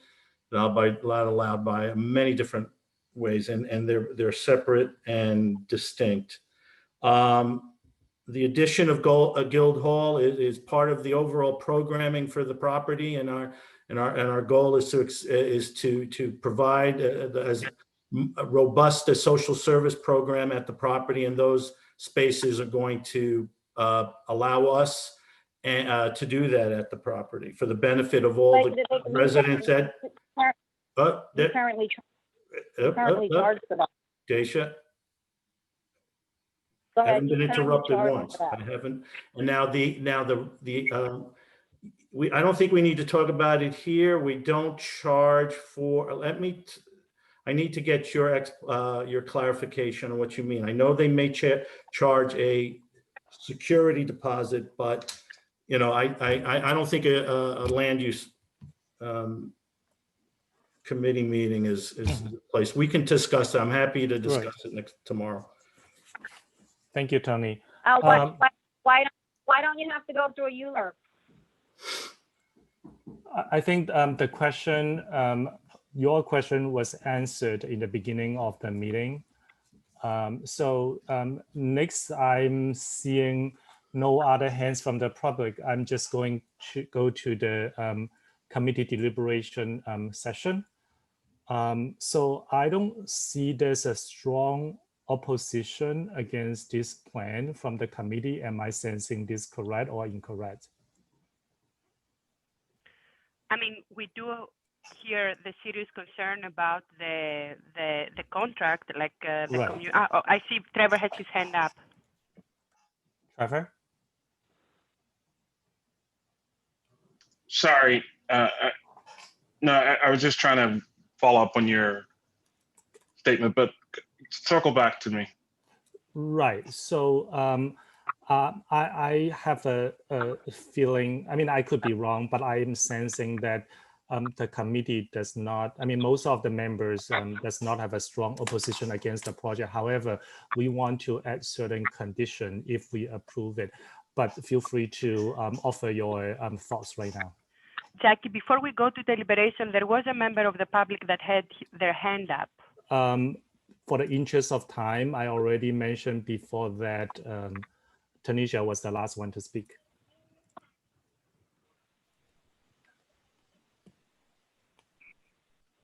Daisha was the last one. Daisha. Olympia, do you have anything to say? I mean, I just believe it's a public hearing. These people came here and attended all this time. They need 2 minutes. The right thing to do is to hear them out. I said that we already start the deliberation. Yeah, no questions are answered ever. I don't want Never to go. answered questions. I'm exhausted. Story every time. I'm a resident. Same old story. Linda. Are we getting kicked out soon? What's going on? No, Linda. Okay. Yes, sir. Can you unmute? Can you mute public members and only allow committee members? Yeah, they might unmute themselves again. Okay. Let's see. Yeah, I don't see. I mean, I move to hear the two people who want to speak from the community because it's, for me, it's the right thing to do, but I yield to the rest of the committee if you don't want to. I think there's just one other member, Jackie. Okay, all right then. So it's just one. The second one is a repeat, so there's just one other person. Yeah. Yeah, sure then. Yeah, Yaniret. Hi, good evening, everyone. Thank you so much, Trevor, and everyone that advocated to allow me to speak after waiting for 2 hours. Yes, I've been here for 21 years, and after enduring everything from September 11 to Hurricane Sandy to now this pandemic that we're all going through, needless to say, we're all going through difficult times. Unfortunately, because I have been here so long, I can actually attest that we can't trust the management as far as Grand Street Guild to say that they're going to do the right things. To hear now that only the members with health issues are going to get air purifiers, it's beyond reproach. We still don't know when the construction is going to go out with the garages. I don't know if you know this, Jackie, but I did my due diligence before this pandemic, and we couldn't afford to go to these garages because they were $500 to $600 a month. Unfortunately for myself, I am so happy that they were able to get Section 8 extended for others, but I'm in market rent. I lost my job after 23 years in Wall Street. So not only am I furloughed, I still have to continue paying my high rent, which is in the thousands, Jackie. I'm not paying $300 a month. Now they're asking me to now I'm going to be forced to have to get a garage because, by the way, contrary to what Tony says, the option of going to 12th Street for the garage is unsafe. I ask anyone to go because I've gone 3 times. There's blind spots. No woman should be driving alone there. The projects of Francis Street Campos are just as far bad as you going to Avenue D. So where's Tony getting these ideas that we're all gonna go about this? No, Tony knows very well. I keep very good notes. I've kept 4 pages worth of notes of everything spoken here. And that was not what he said at the last meeting when he met us at the community center in 130 Broome. He guaranteed us that we would get stipends. He guaranteed us that we were gonna get air purifiers, and he guaranteed us that the quality of life here isn't gonna get as bad as it is now. 180 Broome just opened up. How are we can even look for parking here? I mean, it's just unbelievable that they would think that this would be okay. We understand we can't stop the construction. I totally understand that, but let's have some empathy here. We've been through so much. Do you know what it is to think 4 months you can't cook your own food? You can't wash your own clothing because not even your laundry is working. And now you want to add this on top of everything else? Please be considerate. Just have an ounce of empathy for just the people that live here. We've been through enough. This is just not fair. We understand that they're all about money. I get it, right? At the end of the day, money is king. But please have empathy on your fellow citizens, on the people that you say you're for the community when you really aren't. The closeness of this building, the fact that they removed the passageway for us to exit, now we have to exit in another way. Unless all you guys actually lived here, it's just going to be a madhouse. It's just going to be unbearable. And I just need you community board members to please, I know you have an ounce of goodness in your heart. Please try to do the right thing. If not for anything, just imagine if you had parents here and they were living through these circumstances, how would you feel? Don't you feel like you're being kicked out? Like our voice doesn't matter? It shouldn't be like this. All lives matter, regardless of your race or whatever the case may be. They should have some consideration for all of us here, not just for a selected few. Please understand that we've been through enough. And how can they even consider creating more things when they can't even take care of our own buildings?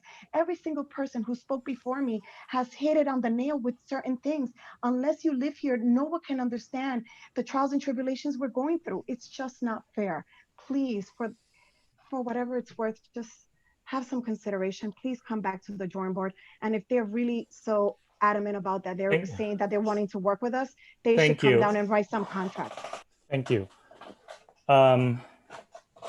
Okay, so we want to go back to Are we going to vote?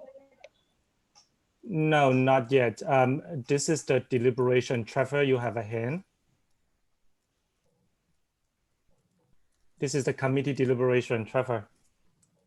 Yeah, there's a lot of concern. So I think by starting a conversation with there's not a lot of opposition, it's a little difficult. I think there's some concerns that we need to address or at least need to document. And if we could talk about that might be helpful. So the first concern I have is what Sandra and being a resident in a similar situation, I'm glad that that folks are understanding that residents have issues here. But I think the first issue that we need to address is that there isn't an agreement between the resident association and management ownership. There is a letter that we did see, but I think we need to put some language that says that there must be an enforceable contract or MOU or something similar amongst the other issues that were discussed. Mm-hmm. I kind of agree with you on that too. Any other committee member has opinion? Yes, I have my hand. Lisa, yep. Am I on? Can you hear me? Yes, Lisa. Oh, sorry. Yeah, I guess my first question would be, what would be the difference between both parties signing that letter and a contract? I'm not sure I'm understanding what the difference would be. What's a this I'm not sure what a contract is in this circumstance. In my experience, typically if there's a letter that is sent to an elected official, even if there's a change in incumbency and there's a new city council person some year in the future, that letter still is binding. And we've resurrected recently a letter that was 20 years old that affected the use of one of the peers. I've forgotten what number it was, and so I'd be interested in understanding a little bit more about what is it the content of that letter, or is it the form of that letter? Because to me, the issue is the agreements with an understanding with the management and the residents, not the project. I think that the project is a good project, and that generally our board would support it. But the issue is really the relationship with the management and the existing residents.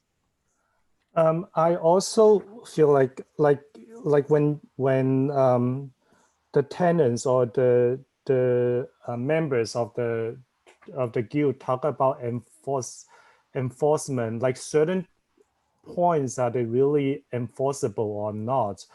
Like HUD, like this is a program that they have to renew, and that also means that it depends on what's happening to the Section 8 program in the future. I mean, we can encourage the owner to continue to renew their contract with HUD, but like there's still a lot of things that I feel like it is not predictable entirely. Jackie, I don't know if you've seen it. Yeah, I don't know if you've seen it, but the attorney who represents from Take Root Justice had offered to answer Lisa's question. Okay, let me go back to the to the list. Olympia, so you have a hand. Do you want to speak first? To say your point first? I mean, Okay. I can And then talk, I'll go but back to the Lisa, lawyer. yeah. Oh, no. She can answer first the question, and then I can talk. Okay. Lisa, do you want? I would like Paula to respond. Yes. Paula. Sure. Thank you so much, Lisa. And I'm here with my colleague, Daniel Carpenter-Golden. If you don't mind, if I miss anything, maybe he can fill in. So that's a great question, Lisa. One thing that's really important to keep in mind is a contract is an exchange of promises between two parties, whereas what you have in front of you is a statement made by one party to an elected official. There is no second party. There's just a letter that was sent. A contract can only be enforced by the parties to the contract, and an elected officials actually can't promise ever what they're going to do in the future, because their whole job in elected office is to listen to their constituents and maybe change their minds, because maybe the constituents change, or maybe what people who live there change their minds and tell their elected official, you know what, we wanted something else before, now we want something different. So that's a really specific job of an elected official. And this is a letter to an elected official that didn't promise to do anything. So it's not a contract at all, but even if it was something like a contract, the elected official couldn't sign it. It would have to. I didn't mean the elected official. I meant between the management company and the owner and the tenants. Oh yeah, that would be fantastic.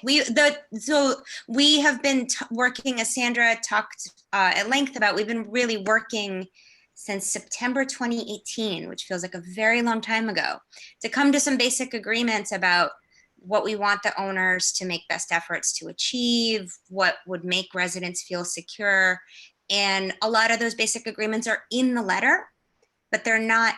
Just being in that letter to an elected official does not make them something that if the owners don't do it in a couple of years, there's anything anybody can do about it. And as sad as we're going to be to see Councilmember Chin, leave office and maybe retire, she won't be there to enforce that. So that's the issue. The issue is that it's just not a contract. These are great ideas. We're really happy about them. So what if that letter was written to the tenant association and was co-signed by both parties? Would that be sufficient? Almost. And then the tenant association would have to say something like, and in exchange, we will do this or we will not do this. And then it becomes magically a contract. And then in 5 years, when somebody doesn't do what they promised in that contract, the other party can say, hey, wait a second, we exchanged promises here.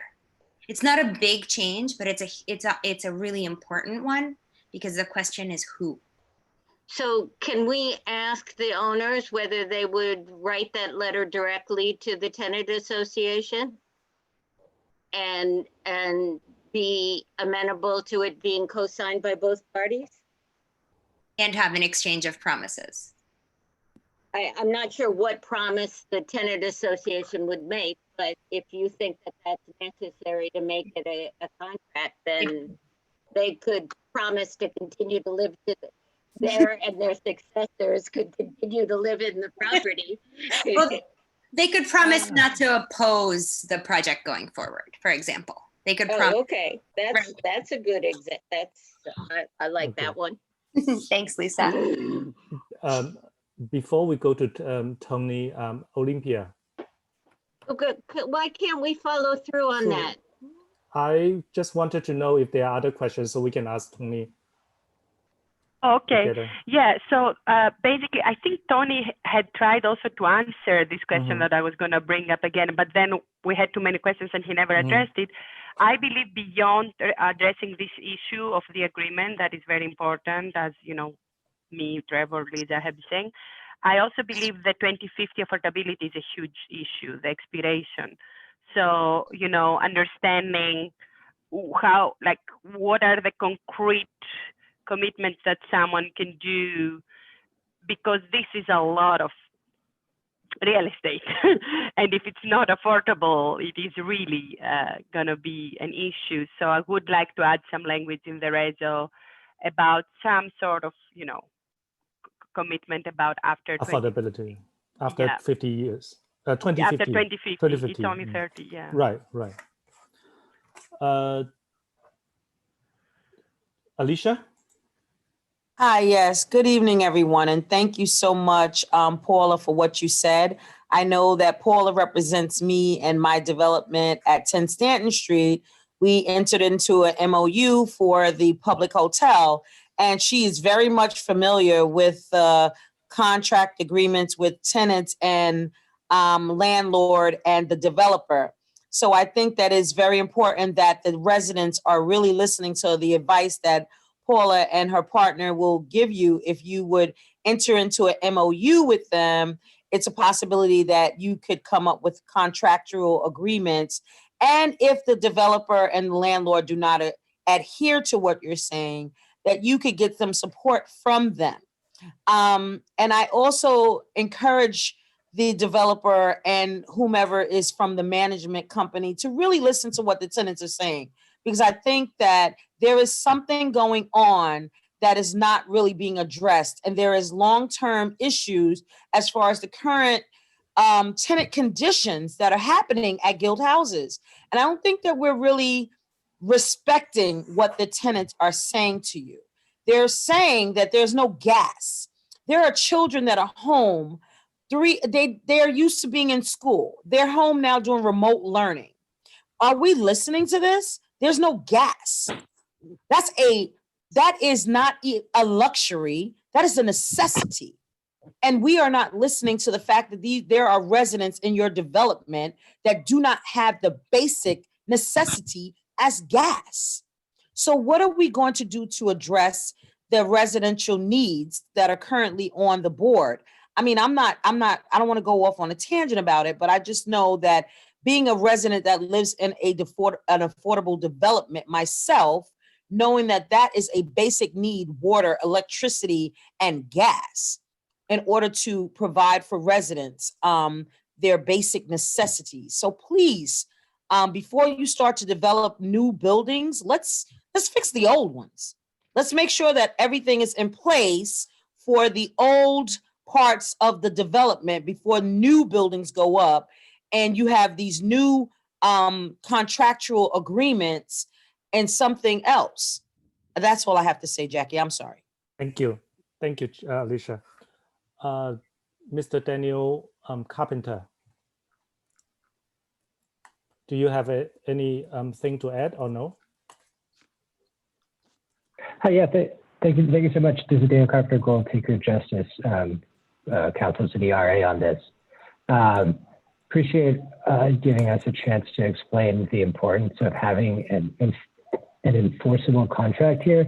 I'll just add that it's not something that's new to the management and ownership here. We've been talking about this for a while. We only heard that this was not going to be a possibility on Friday when that letter to the electeds was sent. So as my colleague Paula noted, this is a really important thing to get down because we need to make sure that these commitments are real and that they're not going to just be lost or forgotten in a long time. That's going to happen between now and when all of these are going to be important. And I think that there was a question on affordability here, which I can clarify too, if that would be helpful. So there's two things that are keeping this area, or potentially keeping this area affordable. One is the Section 8 that's for the existing buildings. That's very important. We need to make sure that the management is going to commit to clearly keeping that going. The other is affordability on the new building. As discussed, that's going to be through an HPD program. We haven't received the terms of that. We don't know what the affordability is going to be. And 100% affordability doesn't mean anything in particular because we don't know what the actual amounts of the affordability will be. Again, management had committed to providing this to us. We have not received it from them yet. So we would look to get both of those and get clear commitments on that. And that would be excellent material to include in this binding contract. Okay, thank you. Dominic? Dominic. Hi. This is going to sound like a very naive question, but I just feel like it should be asked at least. Has there been, given all the problems with the current infrastructure, and I know just with the explanation of the affordability programs, this may not be possible, but has there been any consideration of having tenants in the existing buildings temporarily move into the new buildings once they're constructed so that there could be very holistic repairs made to the existing buildings? And so there's parity almost. I mean, I know it's a new building is different than an old building, even renovated, but that there is, marked improvements for the existing tenants that have been living with all the problems. Is that possible? Can that be considered? The owner and the development team, I hope you guys are taking down all these questions, because I would ask you to address these questions later. Okay, I just want, if I could, because I thought this was a deliberation amongst the committee, but it's sort of become a presentation. So if I can continue the presentation, respond. I can tell you that we are. If I can just explain, the reason why as part of our deliberations, it is part of our deliberations, because I'm asking a question, potentially for us to weigh in on a motion. I'm happy to provide a response, and you're entitled to that response. I want to let Michael ask the question as well, so that the development team and also Trevor to answer all together, so we can save some time. Michael? Okay, yeah, I am just wondering if and when the term sheet is finalized, or the agreement for the Ella program or whatever it may be is finalized, will there be another resolution at this committee, or what is the process for that? Because since we don't have details on that, I think I guess I can't vote, but I think some of us may be a little bit uncomfortable approving a development if we don't have all of the details with it. And then just to clarify, someone mentioned, I know they said they were planning on using ELA, the extremely low and low income affordability program. That is basically the city provides a loan to the project for development, and it's a 30-year loan, and that's what triggers the affordability. And so, I don't know what discussions are happening at HPD in terms of the update to the term sheet, but I'm assuming that 30-year term will not change. Trevor? Jackie? Yes, excuse me for interrupting. Sure. However, I think it's important for everyone to know that Mr. Savarese, on numerous occasions in numerous meetings, has stated that GSG, the Guild, would never charge more than 30%, regardless of HUD, regardless of Section 8, never in perpetuity charge residents more than 30% of their annual income for rent. Excuse me, I'm sorry. Thank you. Okay. Important you know that. Thank you. Trevor. Okay, really quickly, Jackie, the resolution that or whether we vote one way or another that we are discussing, why is it necessary now? And there are a lot of conditions, but why is it necessary today? Because the City Planning Commission review is October 28th. Okay. So where are we? Because I know there's a lot of issues with the residents, but where are we in talking about whether we're going to support a resolution either way? That's why I'm asking the committee if we have a general agreement to approve this minor modification and then add a lot of conditions, or we wanted to deny the minor modification at all. Like, I'm sensing that I have a feeling that most of the committee members seems to be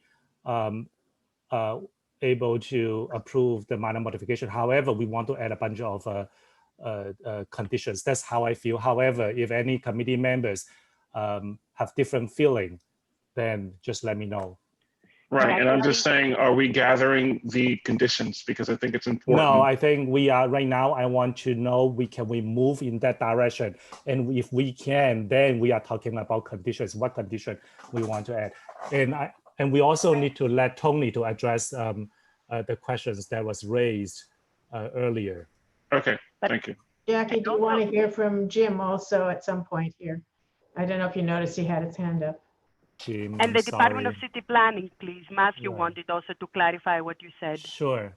And Damaris has her hand Thank up you. as well. Sure. So I'm gonna let Jim and then Matthew and then Damaris. So, Jim. Hi everyone. I want to respond as best as I can, and I think maybe Matthew can help clarify a little bit more. I want to try to answer Michael's question and Trevor's, which is this question of kind of why now and what is this timeline, and then what actions in the future may provide an opportunity to comment on this again. And basically, I mean, the issue is that time is limited precisely because this discretionary action, right, falls kind of below the threshold of something that would trigger ULURP, right, which is a longer process with more opportunities to comment, and because this is going before the City Planning Commission soon, right? Jackie gave the date. I forget the exact date now, but it's next week. It's just after full board. And beyond that, there isn't necessarily another land use action that's going to trigger that is going to make this get referred out to the community board for comment. So you do kind of want to address as many things as possible now, or at least document things that are not being addressed sufficiently, because there aren't the typical kind of levers and opportunities to weigh in that a full ULURP would provide. So I think even if it's just calling for things that you feel weren't addressed or that you want to be addressed later, that's okay, but it's not going to come back again for future approvals. So keep that in mind. Make sure you're aware of that. And Matthew? Yeah, what Jim said is absolutely correct. I just wanted to state, though, that the review session is actually on November 2nd. That's the soonest the commission would be able to act. Oh. And so if the resolution comes in next week, which that's when it would need to get to the commission before the 11-2 vote. But if it comes in that Friday, then we would still be able to get it to them as well. Right. The just so everyone understands, the whole reason was because that's the date it's appearing at the commission and it's a commission level approval. We wanted to make sure we can get this on the agenda tonight so it can get possibly voted on at full board and in the hands of the City Planning Commission. So if we want to comment, they have that in hand. Damaris. Hi, I have a couple questions. The first is, just for clarity's sake, we are what are we supposed to do tonight? Pass a resolution in support of the minor modification? Or denied it. Or deny it? Well, obviously, yes. But that's the action that we're supposed to be taking tonight, is that correct? Yes, but if we are approving it, then you can add some condition to the Right. to the result. Yep. And so also there was a question that was asked earlier about the Section 8 expiration dates. Right. So there was a Section 8 expires in 2035, and that there is a use agreement for affordable use that expires in 2050. Can we clarify, what the agreements actually are from HUD, please? Yes. Yes. And then So just one last thing, because I know we're running out of time and I'm not gonna, get on stack again. Is there will there be a public hearing at the CPC? Matthew, if I remember correctly, there will be no public hearing. Am I right or am I wrong? That's correct. Yeah, Okay. It's a non-ULURP action, so there's no public hearing. Okay, so Can I have Tony to answer those questions? Lisa asked about whether you'll be okay to enter into an enforceable contract. And also we wanted to see if the affordability can go beyond 2050. And also like if we can enter into an MOU or like some kind of contractual agreement. And Alicia mentioned about the tenants need that was brought up before us, the gas outage and etc. And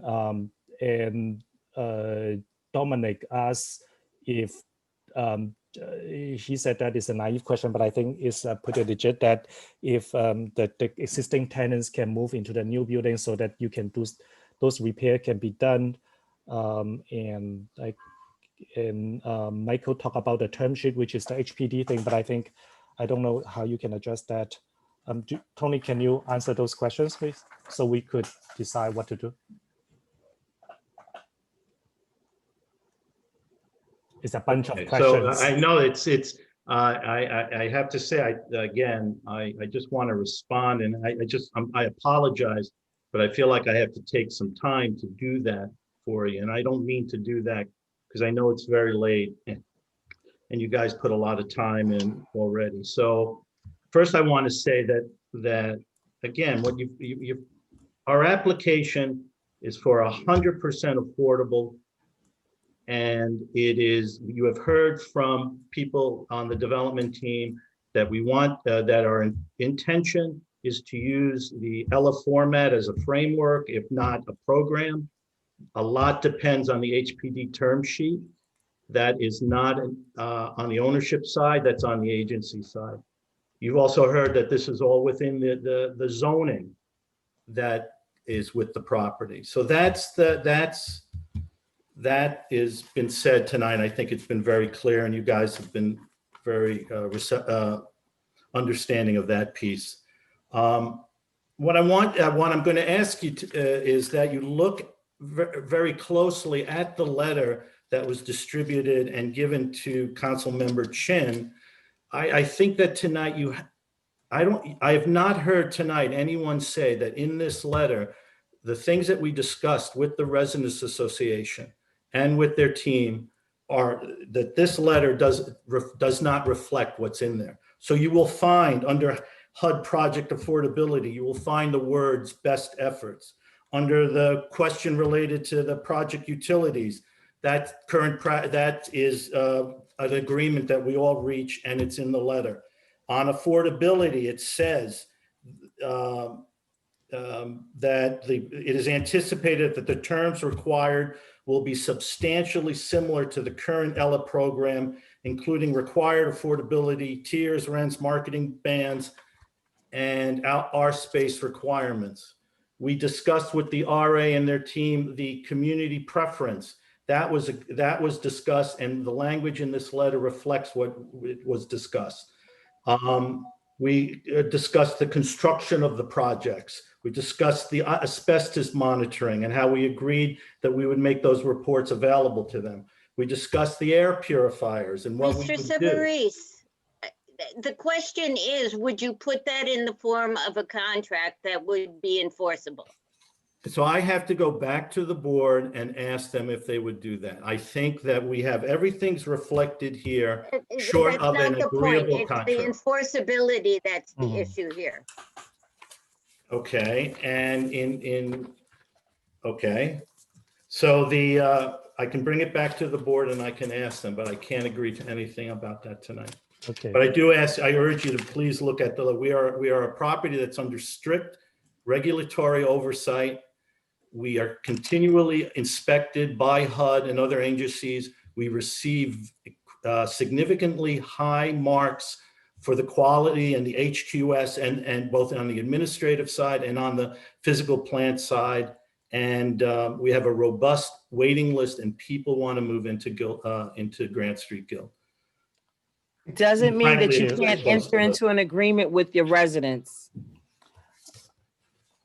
Jackie, Yes. We still didn't get a response about the two HUD agreements. And I do have to say that, if there is really good faith on the part of the development team and management. I really just don't understand. You know, if you can write a letter and you can refer to these issues, why you cannot enter into some sort of MOU or some kind of an agreement with the residents, that would be the right thing to do. And I do not agree that everyone who has presented here, or that there is necessarily a general agreement among the residents to support this. I think that the residents are still afraid, have a lot of concerns and questions, and a good faith agreement could go a long way in easing some of those concerns. I mean, we can make it as a condition to the approval if we want to. Like they need to enter some enforceable agreement with the TA. That is something we can put it in the. I think the board would consider, and I'd have to ask them, a memorandum of understanding. I do not think they would enter into a contract because there's a lot of different, I mean, if we had all night, I can go into explanations about why it's up to the agencies to provide that extension, and a million different other things, which we discussed with the residents and everybody else. So I understand the concern. I hear you loud and clear. I would put that on the table to discuss with ownership and in the context of a memorandum of understanding. I want to go back to Dominic's question. So he was asking if after building the new building, would you be able to move the existing tenant to the new building for short term so you can finish some repairs? We wouldn't have any regulatory, and there's no need to do that. The buildings, while there are issues, the buildings we receive very high marks for the buildings from HUD and their review, and we are able, and that would not be an option. Okay, all right, thank you. So that, Trevor. I'm sorry, this is now the 5th time really that somebody is asking for some clarity around these HUD agreements. It was asked twice by at least 2 tenants, and I've asked twice. Now this is the 5th time. Can somebody just please give us a little clarity around those 2 HUD agreements? Okay, so let's re-ask the question, and I'll try to answer it, Damaris. Please go ahead. Just let's. So we've been talking about a lot of stuff. Honest, I'm sorry. That's okay. That's okay. That's fine. I'll try to be quick. So there are 2. The Section 8 one expires in 2035 is what we've heard. And then there is a use agreement for affordable use that expires in 2050. Can you speak to those 2 different dates and what they mean? And I know Paula, I don't know, Paula, if you want to say something about that too, to add on to that question, but I know this has come up significantly. So if I could just have the floor first, and I can turn it over to Paula, I'd be happy to. Thank you. Sure, you're welcome. So with regard to the HAP contract, I tried to point this out during the meeting at some point. There were several opportunities for us to extend the contract through 2035. And we accepted those opportunities and we welcomed them. And it is up to HUD and whatever agency is responsible for the Section 8 HAP contract at that time to put that on the table, and we'll accept it. But we can only work with what the government provides us as a tool. So that's my response, and has always been my response. And I hope that everyone can confirm when we've talked with the RA and such, that's been our response. And it really is based upon what is made available through, and what tools are made for affordable housing through the government. The use agreement is another example of the Grant Street Guild accepting the maximum opportunity to extend affordability at the property. And we signed on for that and maximized that. And in 2050, I don't know what is going to be the program or the benefit. And we agreed to make our best efforts, and it says so in the Margaret Chin letter. We said that at the meetings together. But if there has to be a mechanism for us to do that in order to make a best effort, and if there's nothing there for us to do, I can't tell you that we can. That's just the reality of it. So that's been our position on both those issues. Trevor? Thank you so much. So I just want to point out that in the course of this meeting, there's been a couple of times where the suggestion has been made that the Section 8 contract is actually secure through 2050, meaning that for folks living in the buildings, they have to pay 30% of their income in rent and the government pays the rent. That is not true. At the moment, that contract expires in 2035. And yes, it's true that the owners can't go out there and get another one all by themselves. They have to accept HUD's offer to do that. But one of the things that the Residents Association really prioritized in this conversation was getting ownership to say in writing in an agreement that should the opportunity be presented to them, they will accept it. They have no choice. If for some reason the ownership of the properties changes hands between now and 2035, which is really quite soon, the next owner will also have to accept HUD's offer and extend that Section 8. The affordability use agreement is useless from the perspective of the tenants. What that agreement says is these buildings will be used to house people who make 80% of the area median income or less. It doesn't matter who pays their rent. It's just this has to be their income. 80% of the area median income is about the average income of New Yorkers. That's it, because our area median income includes the counties. It's a very high number. So having this extra agreement that goes to 2050 that says basically average rents in New York City are going to apply to these buildings, that doesn't help anybody, right? What we've been trying to do is get them to commit to say, if HUD makes Section 8 available, you will take it, period. It's not a bad deal for them. They get a bunch of money from the government by doing that. But that is one of the things that they're refusing to commit to in writing. I don't know. Thank you. Trevor?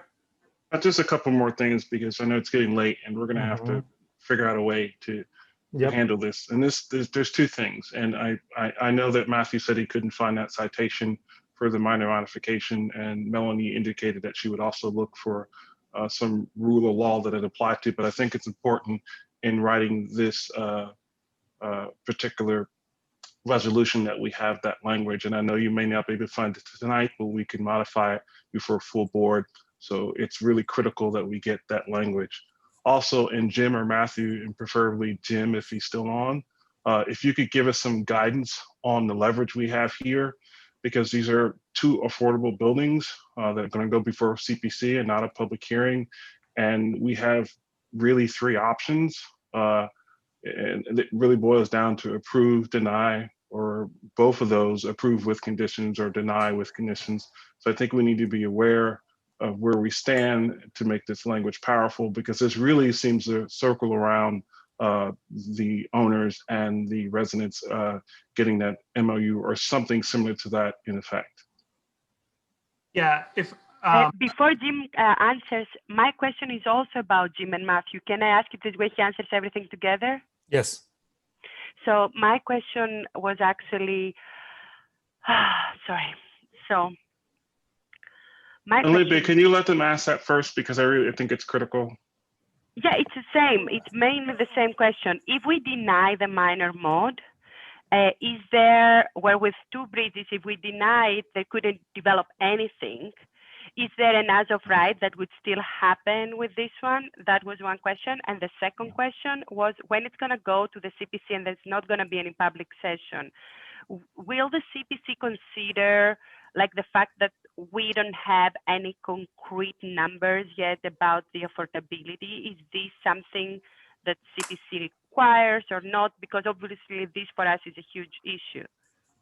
So let me try to answer that. And hopefully maybe because I don't work for city planning, I could try to be a little more candid, I guess.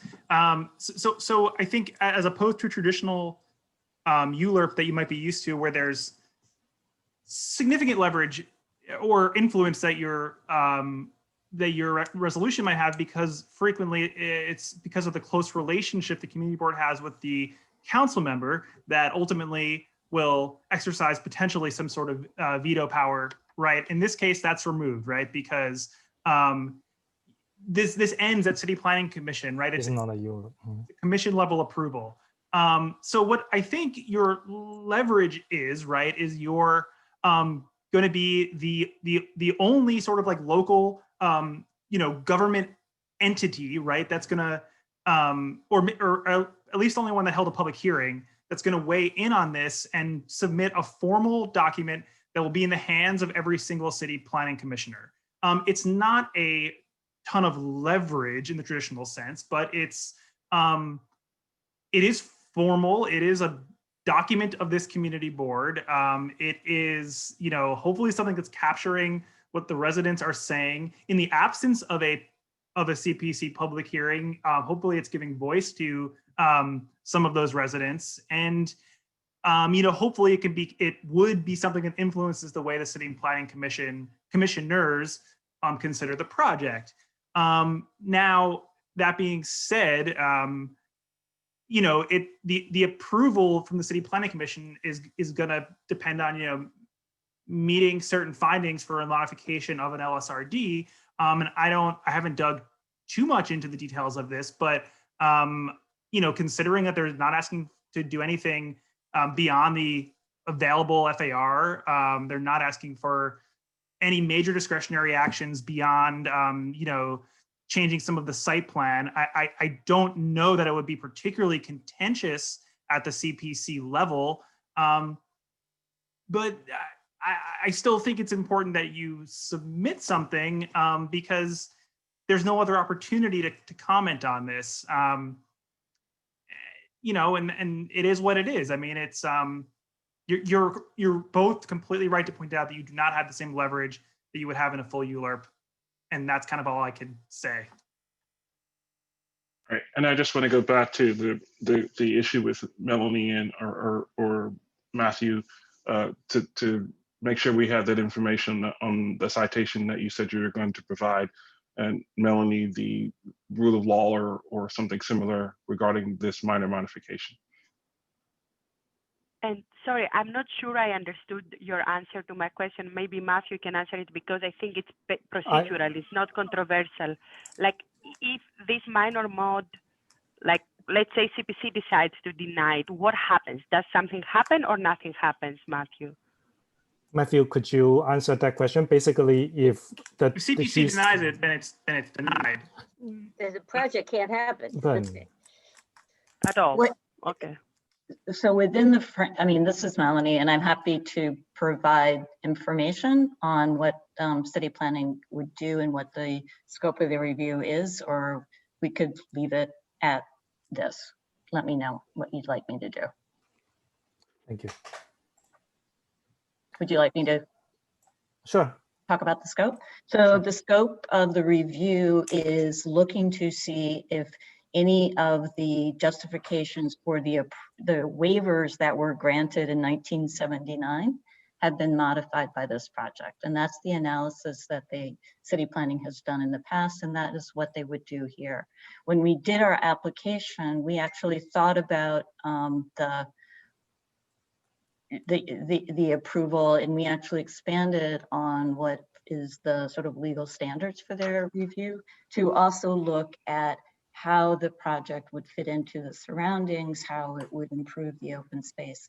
So, so in terms of the analysis that the City Planning Commission will be looking at, they'll be looking at a relatively narrow analysis. And so I just wanted to say that because in the context of your discussion, the areas where the conversation that I've heard from here, it would be helpful for you to articulate the concerns, because that'll be, I think, frankly, the strongest and the most important way that the commission will be looking at these issues. I mean, so I've certainly heard a number of elements that I could imagine being a condition of an approval, and would hope that you would think about those points. Thank you.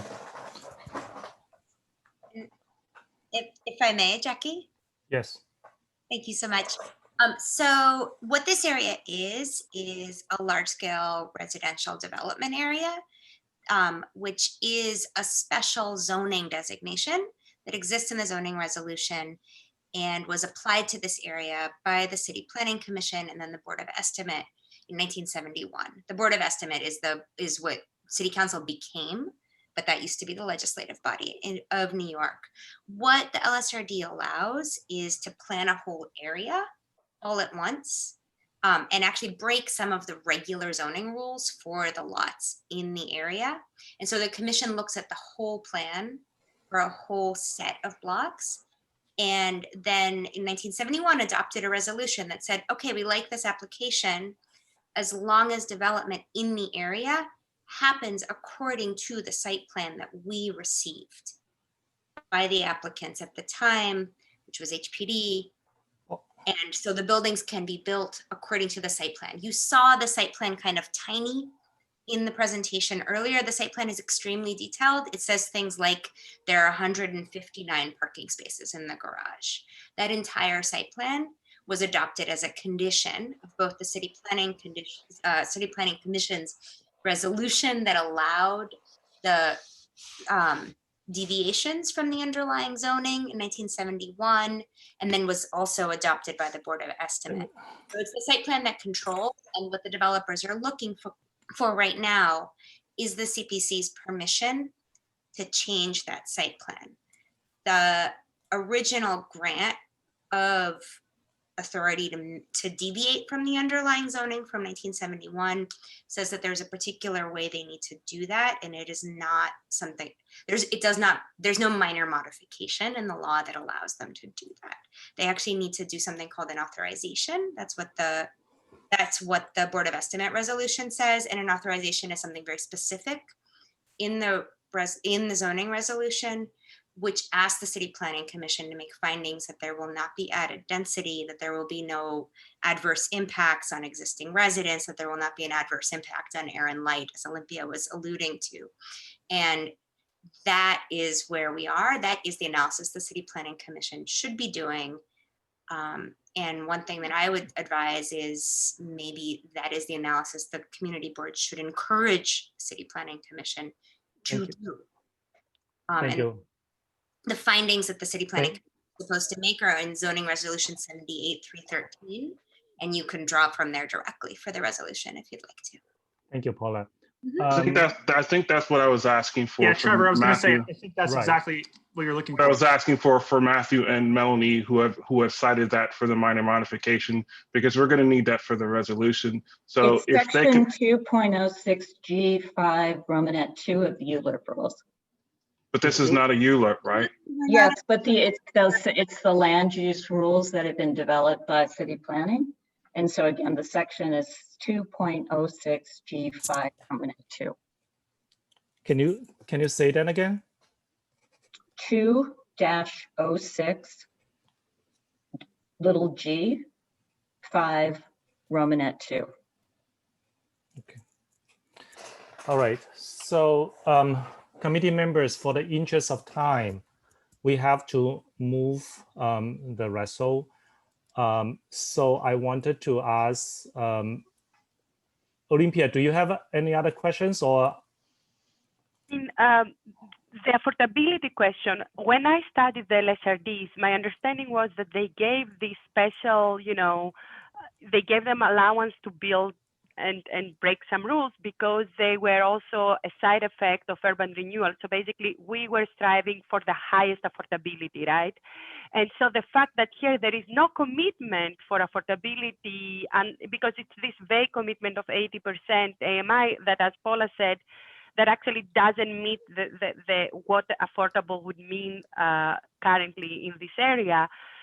So I was wondering, you know, this needs to be highlighted. This Yes, needs to yes. be, you know. Olympia, I'm gonna ask the committee to decide whether we want to approve with condition or disapprove first. We need to make that decision first, and then like if we want to deny it, then we don't really need to go into all these details. However, like Jim mentioned before, we will lose the opportunity to make the comment, to get the writings in. If we want to approve it with condition, then we talk about what kind of condition we want to put in that resolution. So we really need to move in that direction.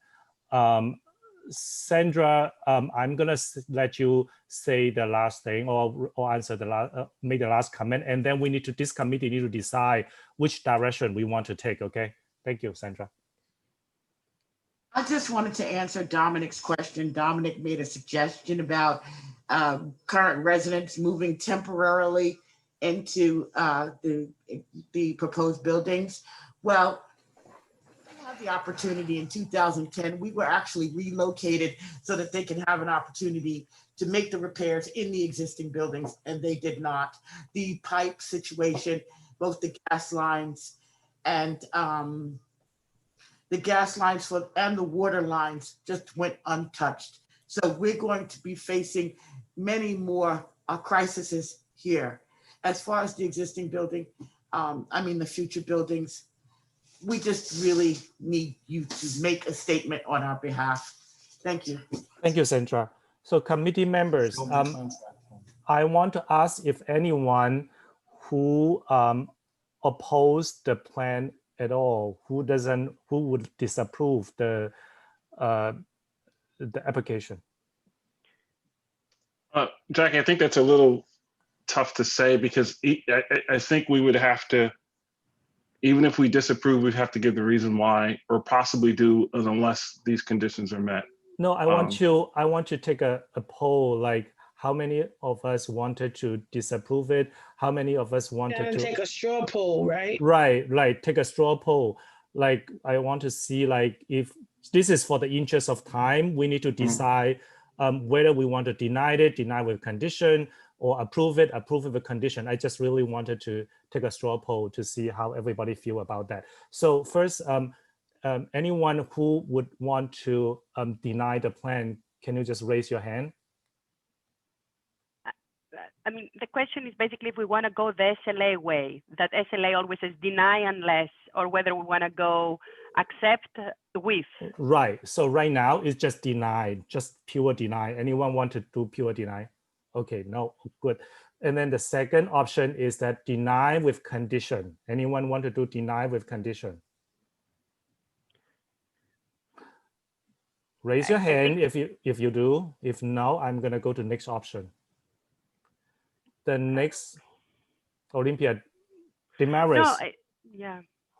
Demaris is denied with condition. Okay, then I would join Demaris. I mean, okay. I think it's the same thing, either deny unless or accept with. That's up to yourself. Yep. Yeah. And then next, I would want to ask if anyone want to approve the application unconditionally. I don't see that as well. So the last option is to approve the application with conditions. I'm just gonna raise hand myself. Lisa, Dominic, myself. Demaris, are you are? Deny unless. Okay, deny unless. Okay. Which to me is the same thing, but you know. Okay. I deny unless, which is the same thing, although I think deny unless is a little stronger because that's the first thing they see is deny. Right. But I understand it's the same thing, but since it's only me and Damaris, it's only me and Damaris, so let's move on. Okay.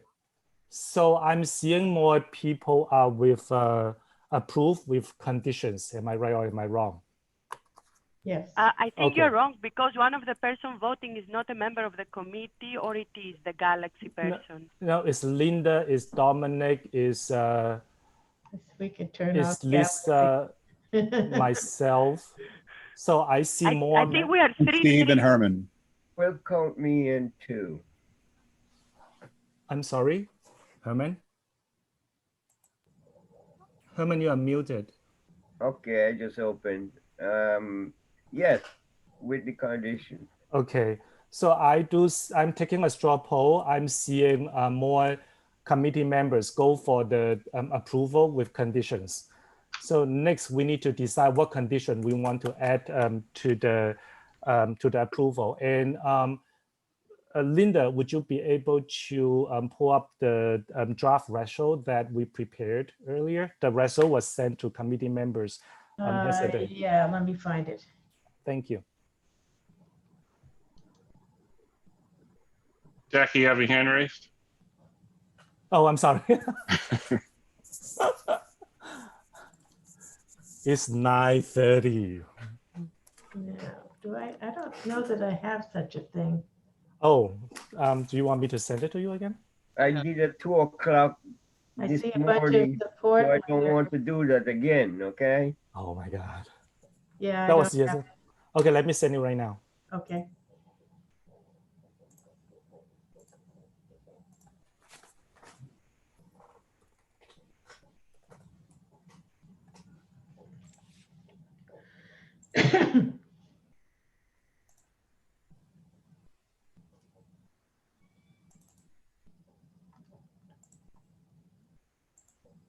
Linda, I just sent to you.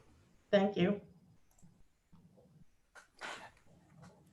And while Linda is getting the draft resolution, we need to decide what conditions we want to put in there. I hear the permanent affordability. That is something we want to write it to the resolution. I hear about the enforceability of the points they made to Councilmember Chin's office. I also hear parking and Trevor also mentioned about the minor modification thing. So these are the couple things we probably wanted to add, and we just need to decide them. And Lisa, I may need your help to provide certain languages. Okay, I've got the document. I'm just getting it up here. Okay. All righty.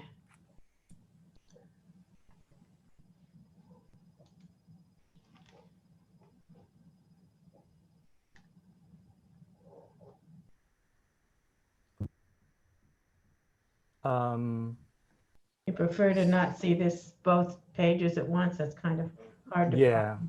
you're right.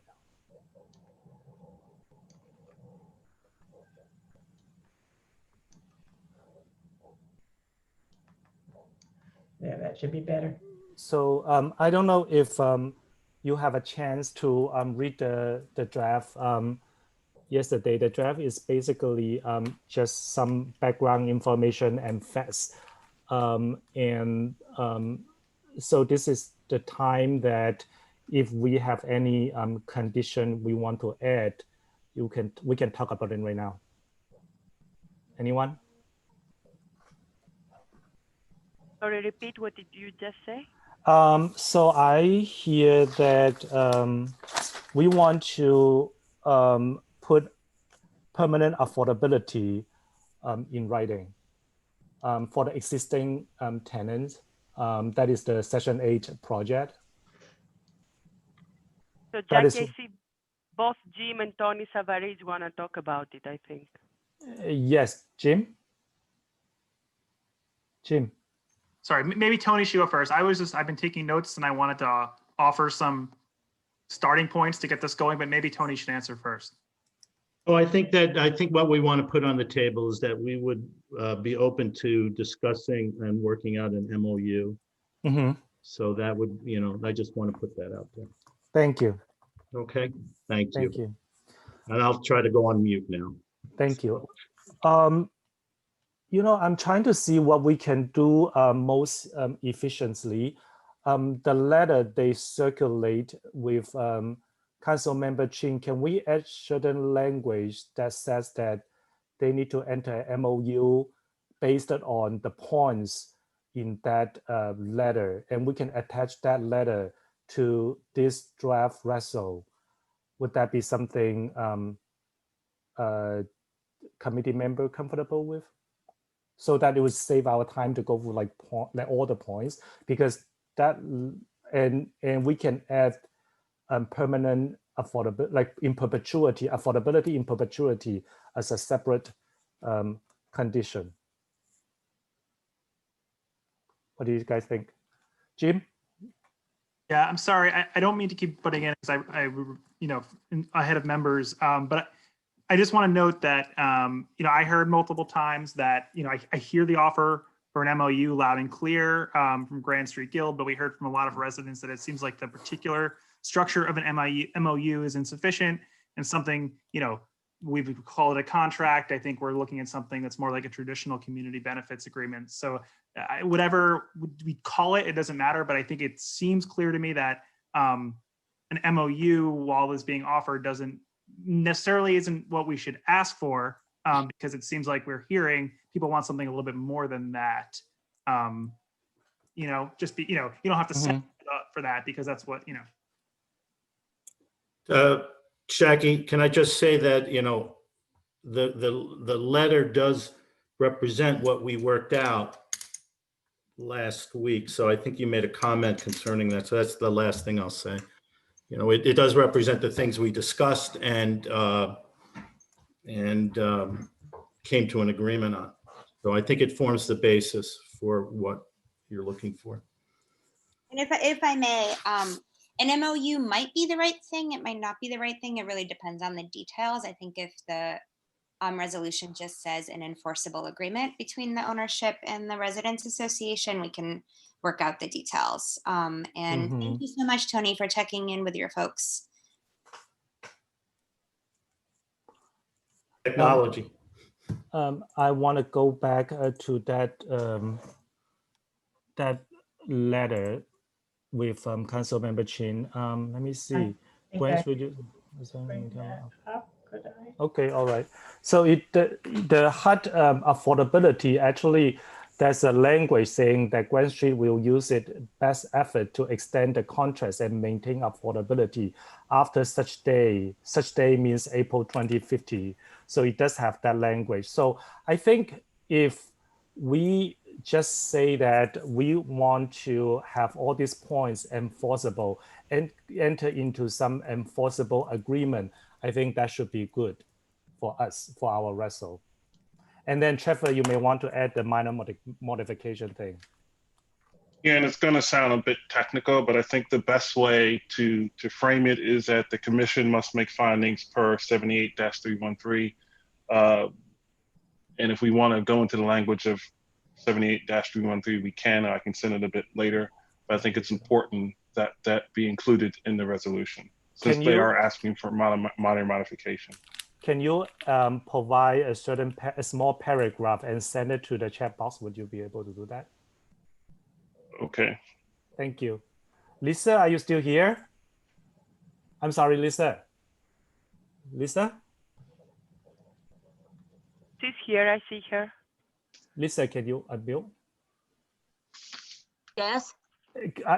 Can you add a short paragraph? Yes, I'm working on it. That's why it took me a while to unmute.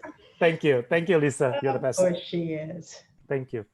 Jackie, the chat that I'm sending only goes to Linda Jones.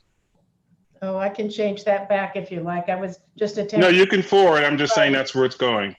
All right. So with the enforceable agreement and the minor modification, I think that should be good for the resol. And then we're just going to attach the this letter to the resol. I mean, Jackie, I don't think we have anything to lose by raising also the general issue around the 80% affordability that is, Sure. Sure.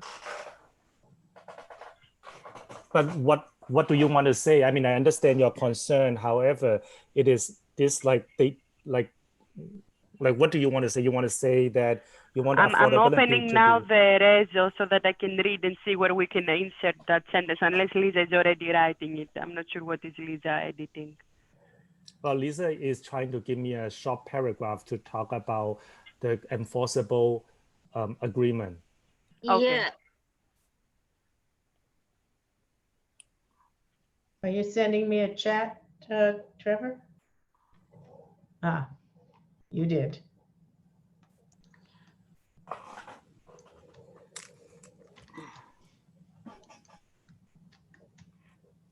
Oops. I thought I was going to paste it in there. Maybe not. Yeah, there it is. The commission must make findings per.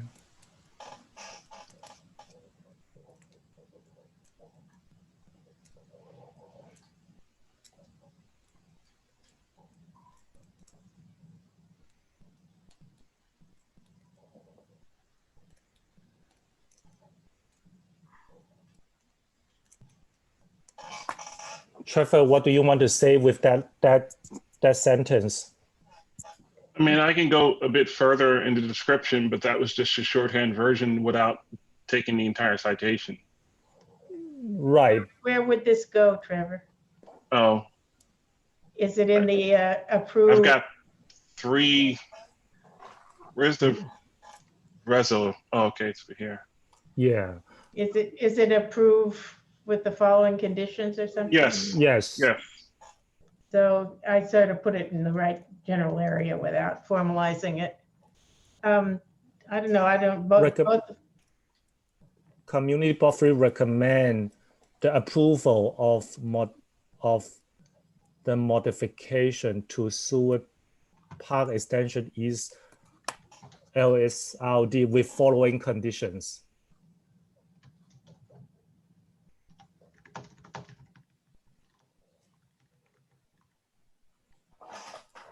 And are we going to use? We're going to just attach the letter, or are we going to bullet point the letter? We should just attach the letter, Okay. because that is something both sides already agreed to, and it's just the matter whether it is enforceable or not. The critical issue here is that they don't trust these So agreements. do we want to say something referencing that referencing the attached letter or something? I think Lisa is working on that paragraph. Okay, all right. So Trevor just need to work on your minor modification, because I don't understand what you want to say with this this little sentence. Okay, we can. So also, guys, Jim had offered to give us some language that he had taken down, and I don't know if he's still on. And I'm looking at the draft, and it doesn't say anywhere the 100% affordability commitment, because that would be a good whereas, where we can add that generally we have the concern of the county, like citywide, the AMI not matching the needs of the community, and we want them to go all out. So I would add a whereas around that commitment. But if Jim is here, maybe he already has it. Jim, well, no, the only thing I had, I wanted to make sure that there was some, I wanted to work on what Lisa is working on, so I stopped doing it. I just think there needs to be language clearly stating that the details worked out in this, that are stated in this letter, are clearly documented in an enforceable contract. Right. That's all. Okay. In terms of the affordability, I don't quite know. You're saying that the Ella term sheet is insufficient because it's only, like, I guess I just don't know. Yeah, I mean, I'm not sure whether, basically what we had done with the 2 bridges, we had just pointed out for the City Planning Commission that concern that, generally, like, I think it never fails to repeat that what they call affordable is not always affordable locally. And I think that language, the 2 paragraphs that they have around affordability, I mean, so what if we have a new mayor or whatever, these term sheets don't make sense? I think clearly state no term sheets that are here today and nowhere tomorrow, but basically that we want the affordability to meet the reality. Yeah, I so I think- guess the question is, I mean, that's really like the deepest affordability term sheet we have today at HPD. So you, as a committee, would have to decide if you want to make like an additional statement acknowledging that that's not meeting need as you see it. I don't have specific language for that though, but I guess that's the way you'd Yeah. go. I can write it like, whereas the new development currently only commits to be 100% affordable, up to 80% AMI, we would, I can work on some language.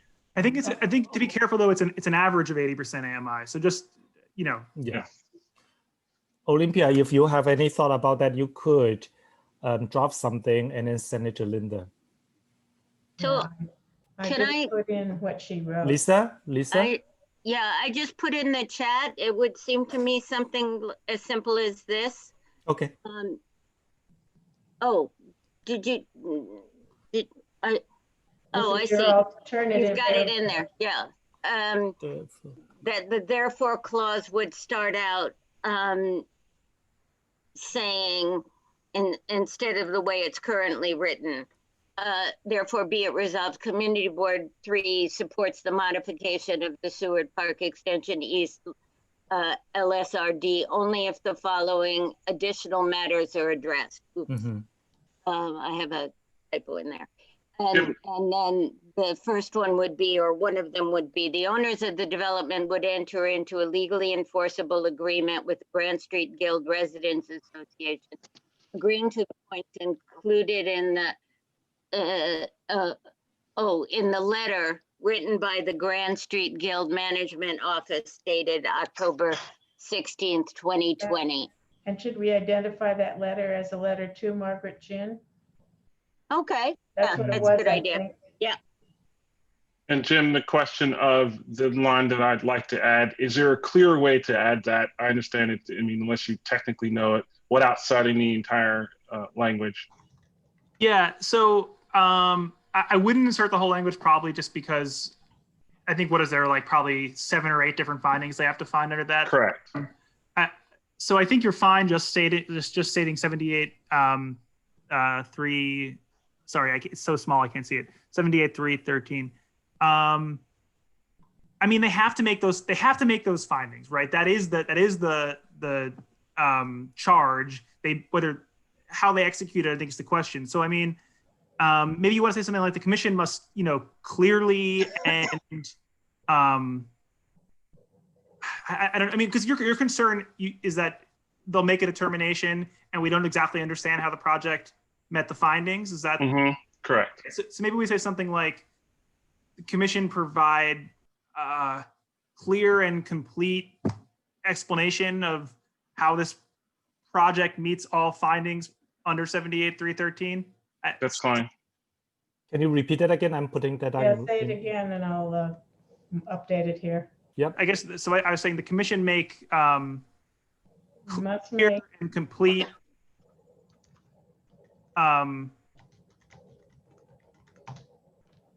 make a clear and complete explanation of how the project meets the findings per 78.3.13 of the zoning resolution. But are we requiring the commission to do it? Are we? Well, I think what Trevor, and I don't really don't let me speak for you if I'm wrong, but it seems like what you're saying is, yes, we know they have to do it, but you want to emphasize that it hasn't always been clearly articulated when something meets these findings, right? Correct. Yeah. Especially since we're looking at. It's kind of like a statement. We know this is the task, but we're making a statement on how approvals or authorizations take place. Correct.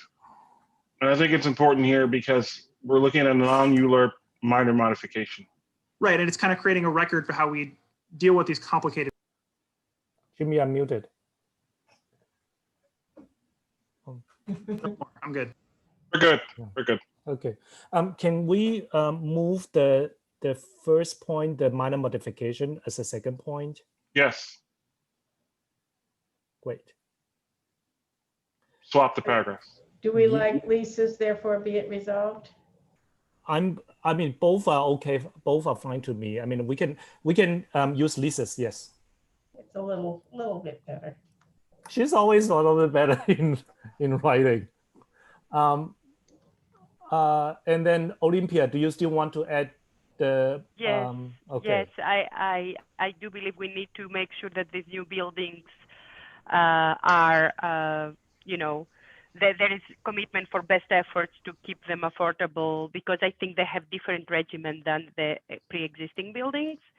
And so the new buildings also we need to have a binding agreement that they will try to do these best efforts to maintain affordability, that is real affordability.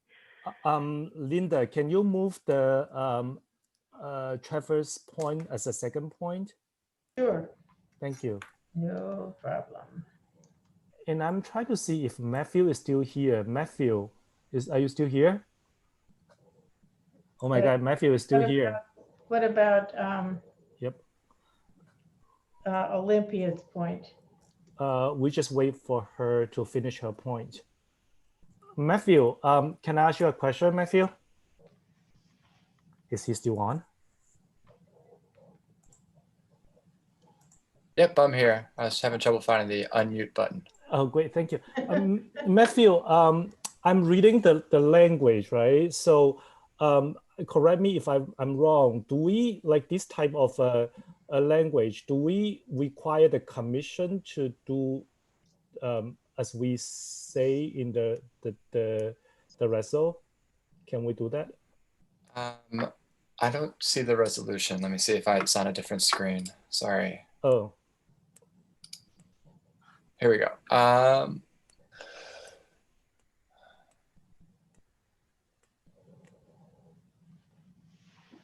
So meeting the findings anew is what requires a ULURP action. That's not what's happening here. So this project, if you look at the application that was sent to you, it continues to meet those findings, and it describes it how. And that's enumerated in those findings that are in the land use application. That's why I was asking you, Matthew, for the conditions of this resolution of where you were getting the language for minor modification. And I know I guess Trevor, I'm confused by your question. I'm not sure. We have a definition of minor modification on our website. You're very well versed in this. I'm not as versed as you, and I'm certainly not getting paid to be here at 9:52 at night. So I'm not as versed as you. We need to thank Matthew for that, by the way. Thank you so much, Matthew. Thank you, but I'm not as versed as you. That's why I'm asking the question and looking for some clarification from you. Of course, and I think the easiest way is to look into the application materials that were sent to you and to show how those differ from a special permit application. Yeah, Matthew, I understand that, but what I'm getting at is that my understanding is that a minor modification only applies to ULURP. You're saying that it doesn't because this is a minor modification. Okay, minor so minor modifications are non-ULURP modifications. Right. Okay, and in the materials, this is why this application is not going through public review. Right, but in the materials, I didn't find findings. I didn't see any findings in the materials. So if you could point that out for me, that might be helpful. In the package that was sent along? Yeah. You said it was in there, so Olympia, are you done? I can't see what you're looking at, but let me pull it up on my end. Sure. I'm getting there. Okay. Where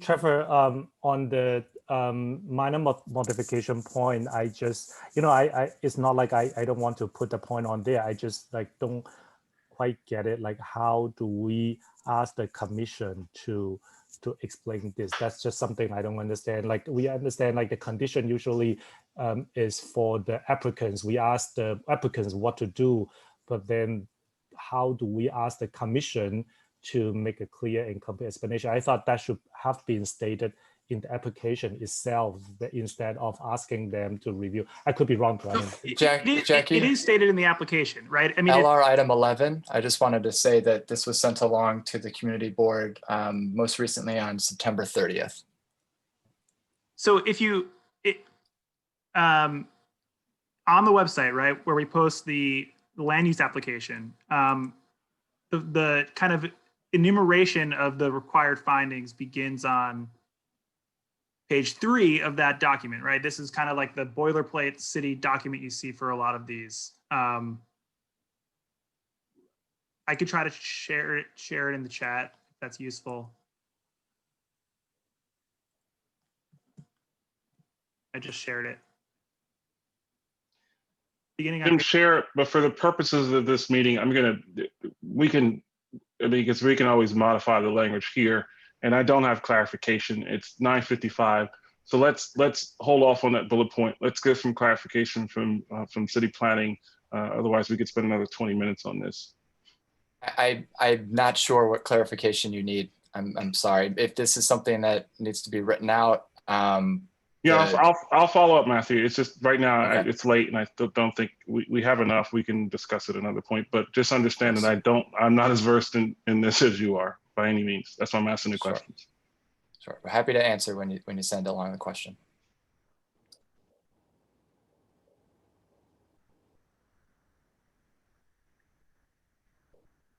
So do we leave this point in here for now or take it out or what? Jackie, if we could leave it in until we get clarification, and if it's wrong, we can always modify it. I hope to get clarification on this in a couple of days. Hey, thank you, Trevor. And then Olympia. I just posted something in the chat for Linda. Okay, thank you. A whole lot of something. I mean, owner will make the new building affordable per the New York City Department of Housing Preservation and Development, extremely low and low income affordability. It's a lot of words, but it's basically what everybody calls ELA. It's okay. Linda, could you post that to the document so we can all review? Oh, yes.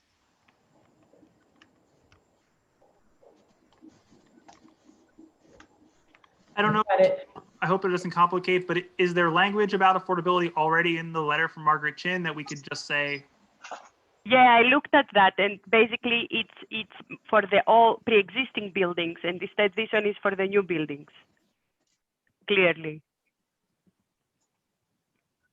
Well, the existing buildings are Section 8. There's nothing in the Margaret Chin letter about the new term sheets. I think. No, there is. Margaret, the letter to Margaret has the affordability. It actually covers that. Jim, you're right. It doesn't specify. It just says HPD has not yet determined whether the current ELA program or revised term sheets will be applicable to the family project, but it's anticipated. Mm-hmm. I feel strongly that we should have this. Right, so like just to say clearly that it should do this. Yes. Okay. Did I change will to should?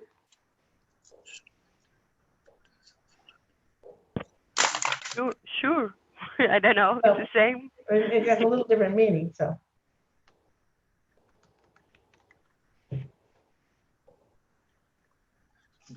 Not should, must.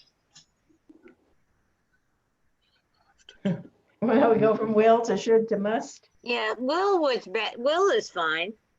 I like will better. While we're doing that, Matthew, you said page 11. LR item 11 starts. Do we need to capitalize new buildings?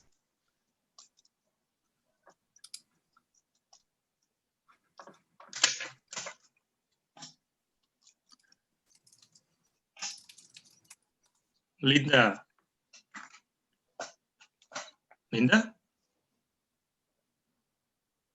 Yes. Maybe we don't need to capitalize new buildings, right? We just say. Right. Yeah. And there's a couple other typos in there, or words missing or something. Okay, lay it on me. Owner will make the new buildings. Sorry, should I raise my hand or can I make a suggestion? this is the last part, so I feel like we should just let Linda finish it, and then we can move to vote. I just think that we should change for as long as owner remains owner. I think that we should say maintain affordability in perpetuity, because if the way this is written, if the owner changes hands, right, we wouldn't. It Yeah. wouldn't be required to maintain right to stay affordable. But I think isn't there a legal issue that they cannot? I mean, I don't know how it works if they sell.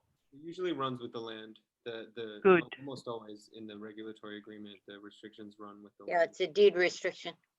So what should I do here, Michael? I just suggest to maintain affordability. In perpetuity. Perpetuity, yeah. Just take out after term in the rest of the sentence and just say. Shouldn't we say maintain affordability after the current term of financing expires? Or just say maintain, or leave that whole section out? We want Maintain affordability in perpetuity. right? I think Yeah. that is better. Yeah, I think so too. Yep. And then the rest of this we don't have to say? No, we don't have to keep the rest of it. Okay.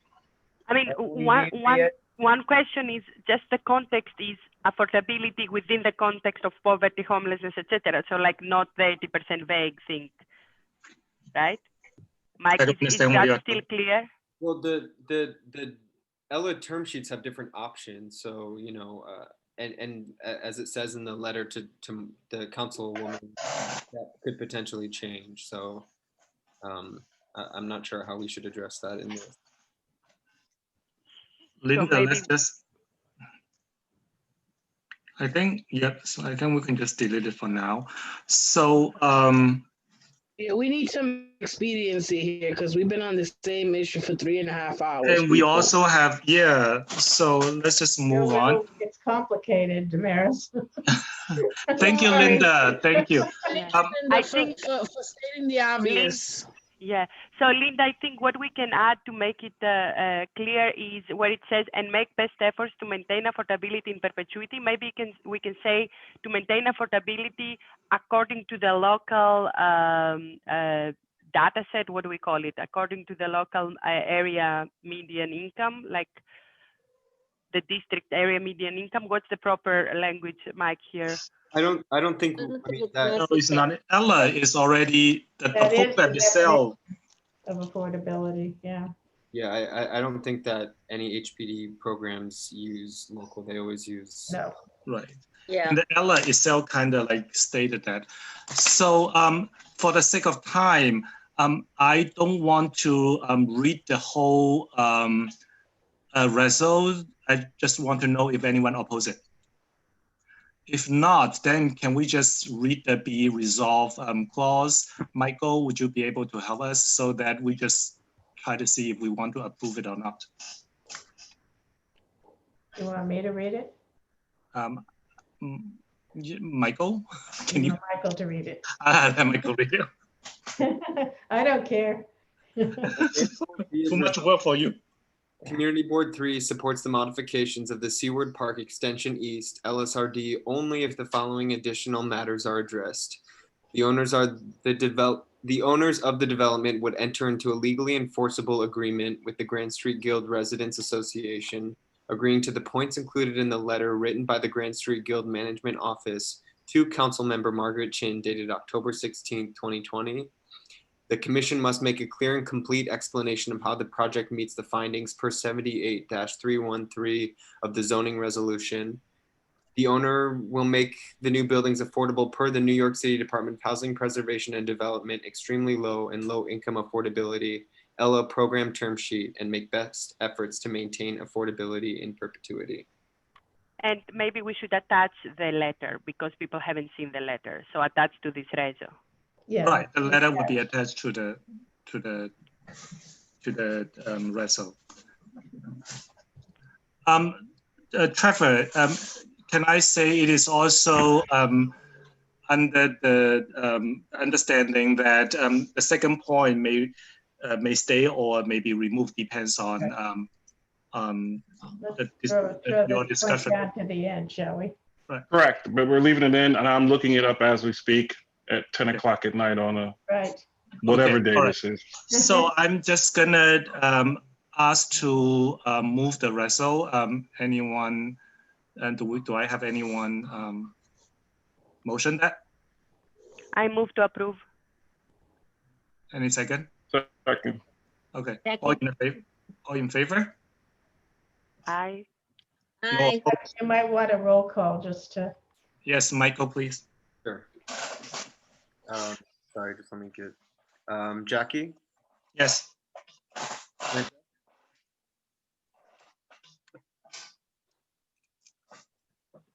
Linda, Yes. Michael, I am present, not voting. I work at HPD. Dominic, Yes. thank you. Jonathan, I don't think he's on the call. Herman, is Herman still here? I think Herman dropped off. Trevor, Yes. thank you. Lisa, Yes. thank you. Olympia, Yes. thank you. Troy, Yes. thank you. Steve, Yes. and Tim. I don't think Tim joined, but no. Okay, so we have 8 yeses and 1 present, not voting. You didn't ask me, Damaris. I skipped you. I'm sorry. How do you vote? It's okay. Yes. Sorry about that. It's okay. No. The motion passes with 7 yeses and 1 present, not voting. Thank you, Michael, and thank you, Linda, and thank you for all.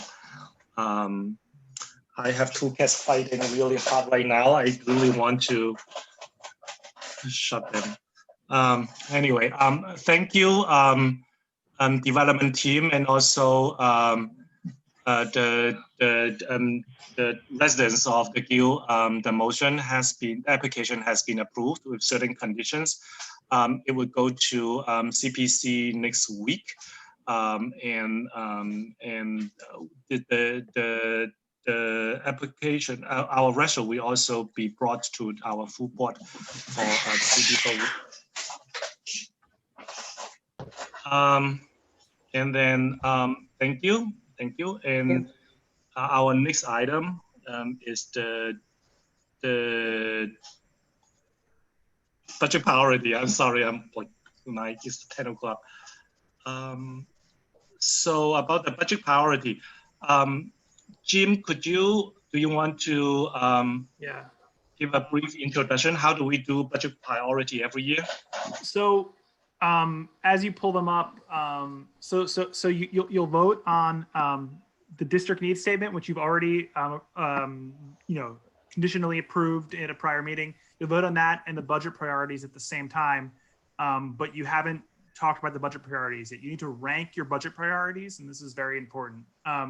So the big picture behind that, right, is that every board is going to submit to the city at this earliest point in the budget process, 25 expense priorities and 40 capital priorities, and they're specifically priorities tied to budget lines for individual city agencies. So the expense stuff, we always kind of describe it as like programming, staffing, capital is bigger projects, construction, et cetera. And kind of the mission, right, is to sort of hunt for these specific budget items that have either been kind of like substantially cut or slashed of late, or where there's a serious need or a gap for additional funding.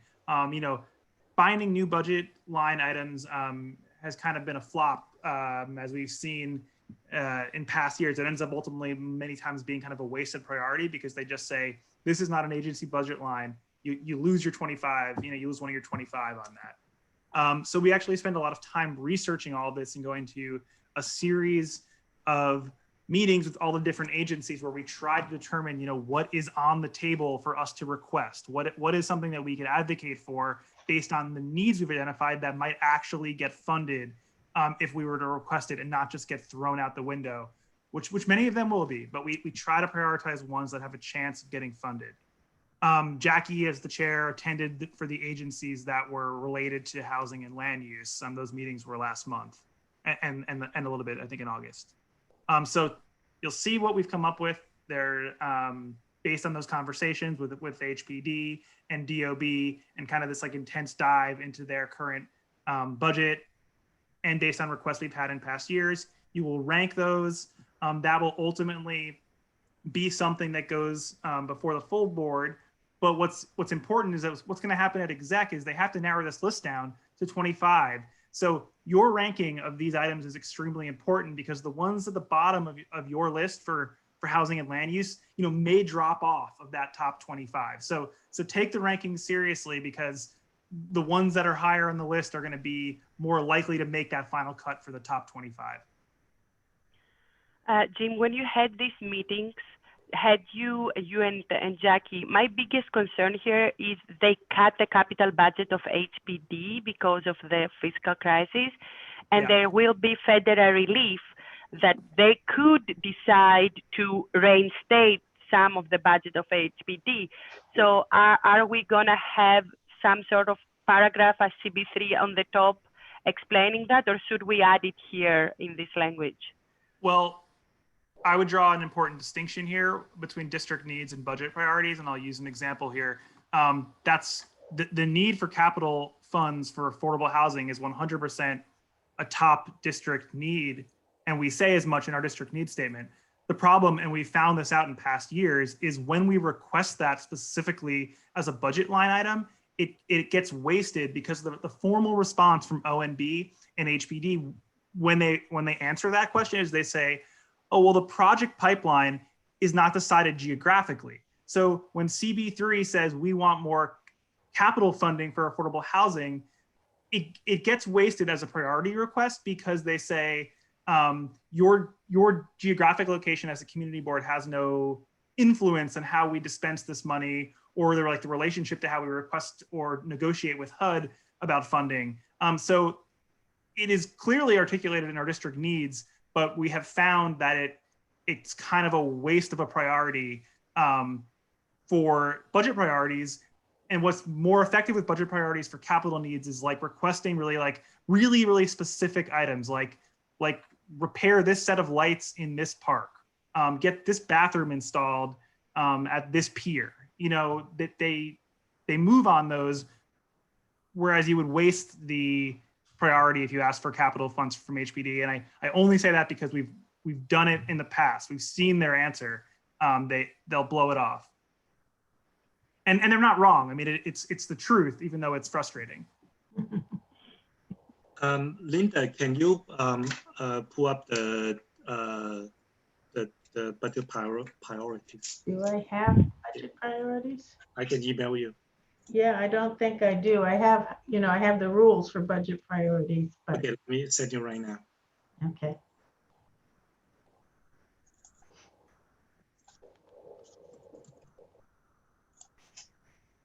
I just sent to you.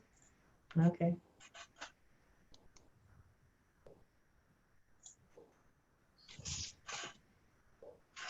If all's right with the internet, eventually I will get it.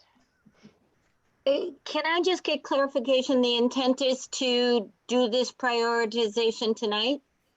Yes, yeah, we have to submit these by the end of October. This is October is the deadline. You're going to need to do the full priorities, at exec and then vote on it at full board, as well as the district needs statement. Okay. Can I make an annoying comment that I find it confusing or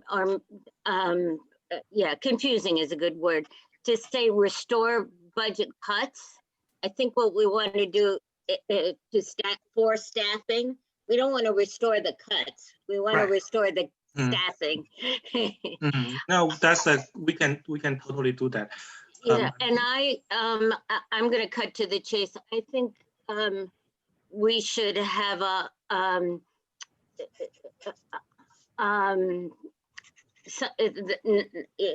think NYCHA is way too low. NYCHA should be a much higher priority than this. Just using this list as the order. One thing I should say, I'm very sorry, this was really important. I didn't say it. This is not ranked. These are not ranked at all. Can I suggest that we first decide if we want to change any wording first, and then after we are okay with all the wordings, and then we talk about the order. So Lisa just mentioned you want to, what is that? Restore funding for staffing, not for to liaisons, auditors, and inspectors. And what do you want to change to? I want to take out the word cuts to both the first and the last Okay. priority. Okay, so restore funding for staffing to liaisons. We just want to take away the cuts, right? Yeah. Okay. And also the last point, right? No, sorry, it still doesn't make sense if you say restore funding for staffing to liaisons. That do you mean like liaisons auditors, or that they are staff to these people? No, those staff lines, she means. Yeah. Yeah, so restore funding for staffing of, I don't know. Anyway, I understand what you say. It's a bit unclear. And Linda, the last point, restore funding for staffing cuts. Can you remove the cuts? Yeah, but Olympia's right. It sort of doesn't make sense with the word two. You want to say 4 instead of 2. Thank you.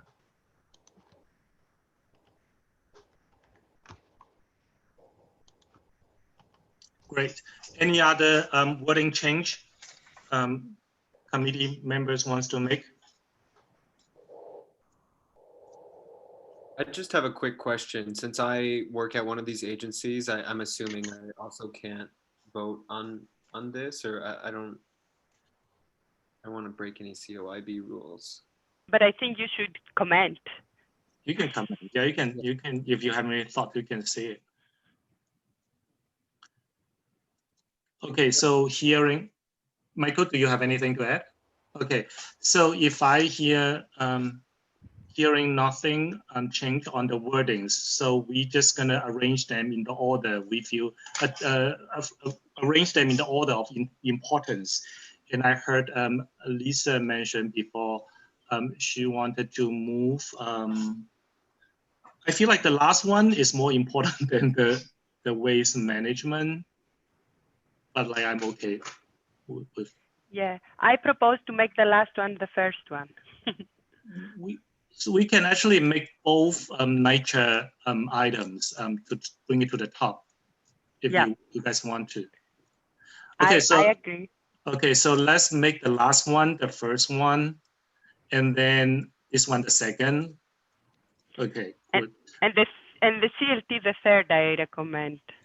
I have no problem. CLT, Can I ask a question? What is that funding for in CLT? If it's not capital funding, what is it? So we are asking them to make a budget line on it. Right now, it is not a budget line. So we propose them to make it formally a budget line. But to do what?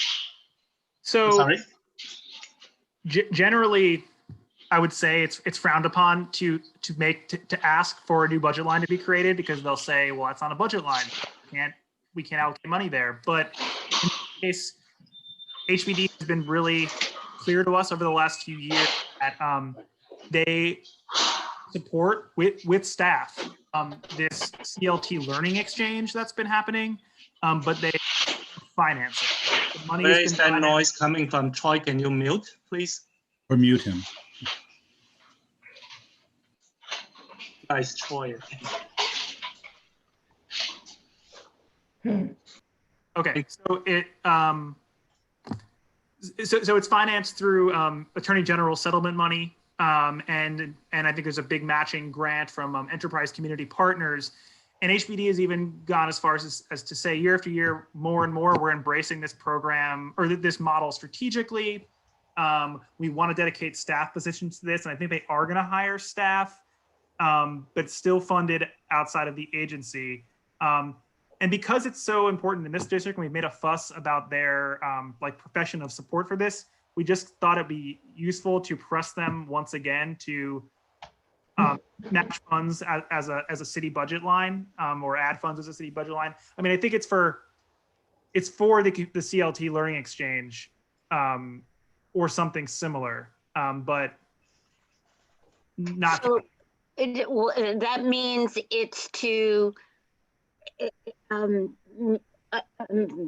It's to fund project directors at community land trusts around the city. There's about 15 of them that were funded by the city. Well, that was, I don't know if that was for discretionary funding, but I think this is to be programmatic funding. so it's to fund directors of existing CLTs? And newly forming ones. Fledgling. Fledgling.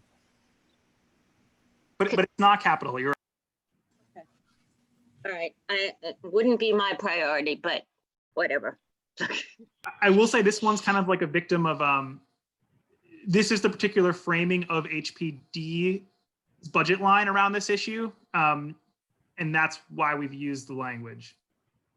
I kind of agree with Lisa. This is not a big priority compared to many other points. However, we do see that because we pressed for it last year, and then we do see changes. So they are hiring a director to manage all the CLTs across the city. And, sometimes we ask them to do things they don't really, acknowledge it or provide the funding. But this one, it seems like we keep pressing them and they do try to work with you. So that is the situation here. But like you said, it does not need to be very high priority. I mean, the reason for which I suggested is number 3 is because I actually believe that with the kind of backlash that is happening with redevelopment and rezonings, and we don't know who's going to be the next mayor, and this financial crisis, I actually believe investing in CLTs. We need to scream right now to get them to invest in CLTs. So I do believe it's urgent now. I don't know why you think it's not urgent, Lisa. It's a pretty modest amount of money. I think, I don't know how much it is, but I don't think it's much more than $1 million or so that would fund like 15 of them to have a staff line. Yeah, less than $1 million.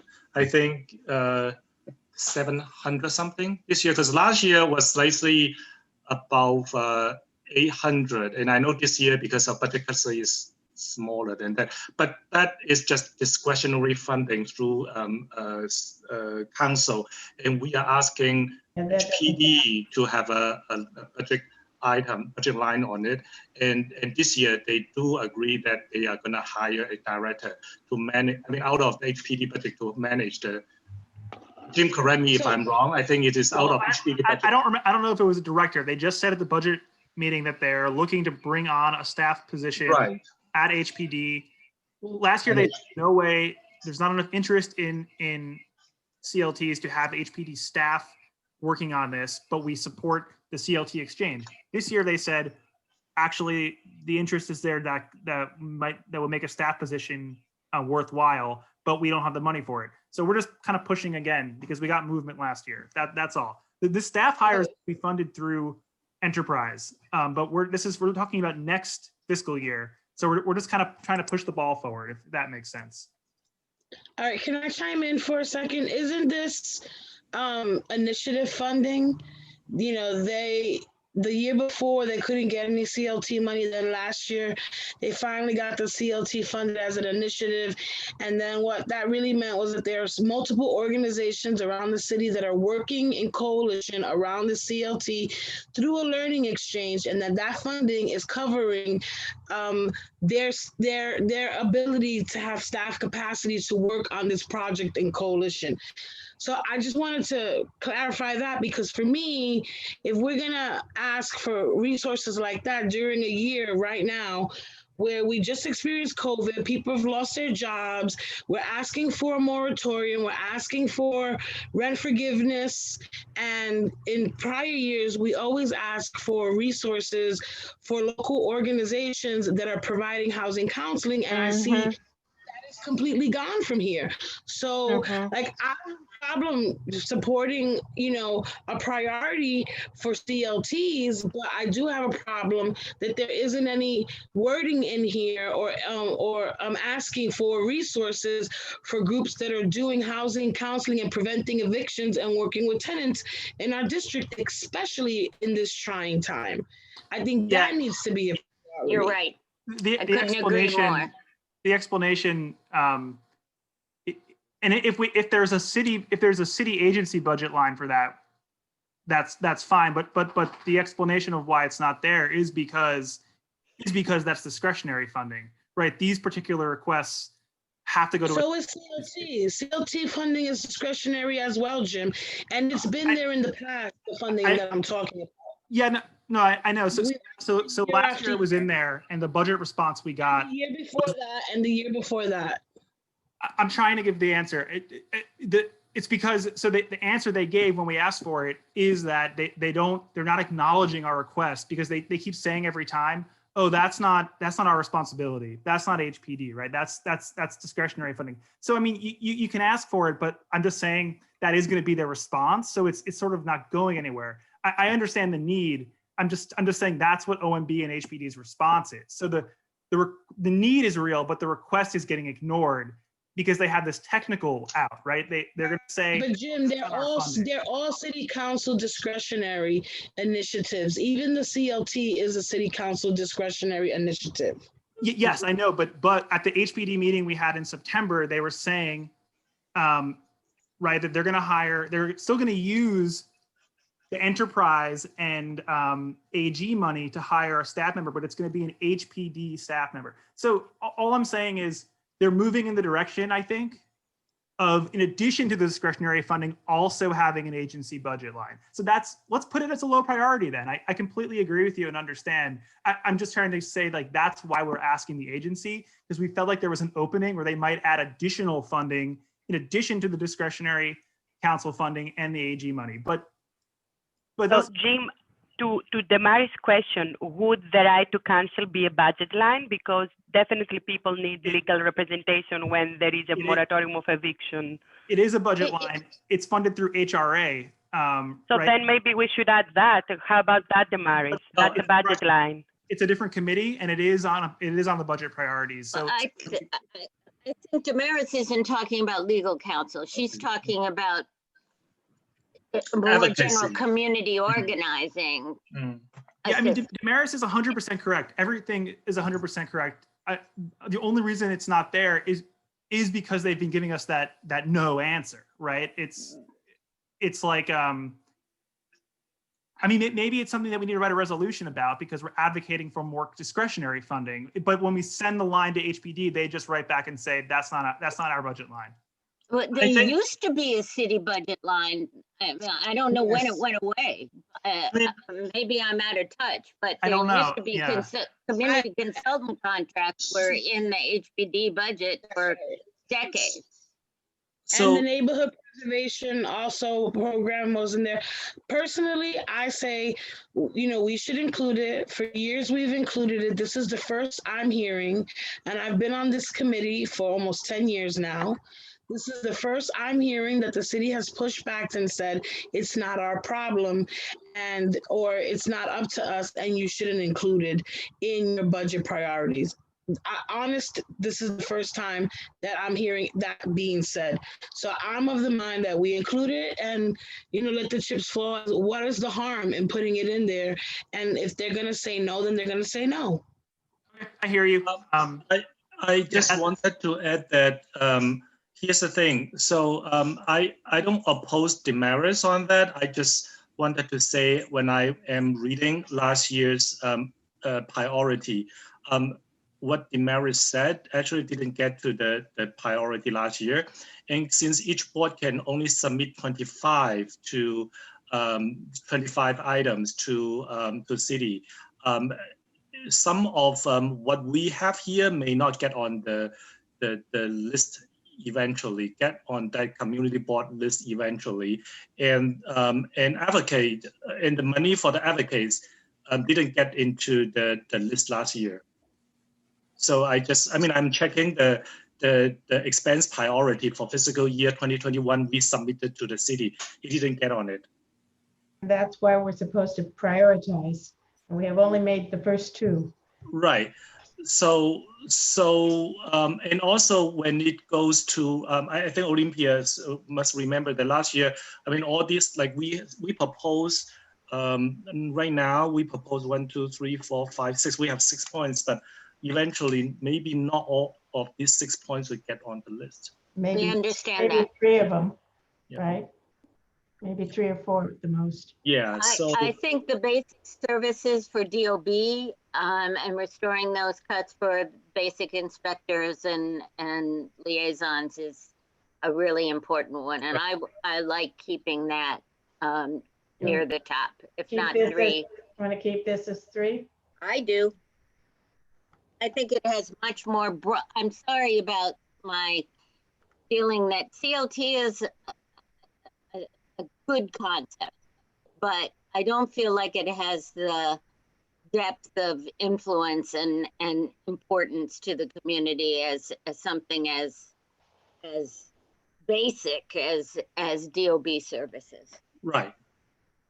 Can I ask why we have like a line item like auditors as a priority when, you know, like HPD is, I think, furloughed development staff that are dealing with projects in their pipeline that are being pushed back into the next fiscal year. And a lot of, you know, nonprofit. Yeah, I don't know what an auditor is actually. So yeah, point well taken, Steve. The only explanation is they may be lumped together on a staff. I mean, I don't know specifically like that phrase, liaison, auditor, inspector. It's probably language that came out of the DOB budget consultation. I can't remember specifically. It may, for some reason, be lumped together on a staff line. In response to the HPD question, we probably didn't have a question submitted about development staff, and then just didn't get an answer from them at the budget consultation. That's my guess, my best guess. Okay. All right, so we can't add HPD into this then. Okay. Why don't we just list inspectors first before liaisons and auditors and leave auditors last? That's fine. Make me feel better. That is fine if you Is that want to. okay with you, Jim? No, of course, yeah. Okay. I don't know what is changeable and what isn't, so.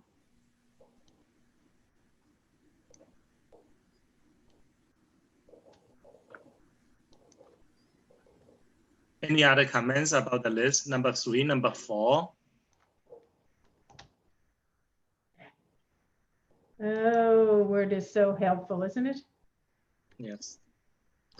So we made number 3 the DOB inspectors, and then the question is the remaining ones, do we want at least CLT to be 4 or we want it to be 6? I think the landlord ambassador program should be last, but that's just my opinion. Yeah, I don't even know what that is. I'll go along with that. Actually, but I don't agree. Actually, I think that the landlord ambassador program should stay where it is. Is it the key? What does it mean? Is it for harassment, Damaris?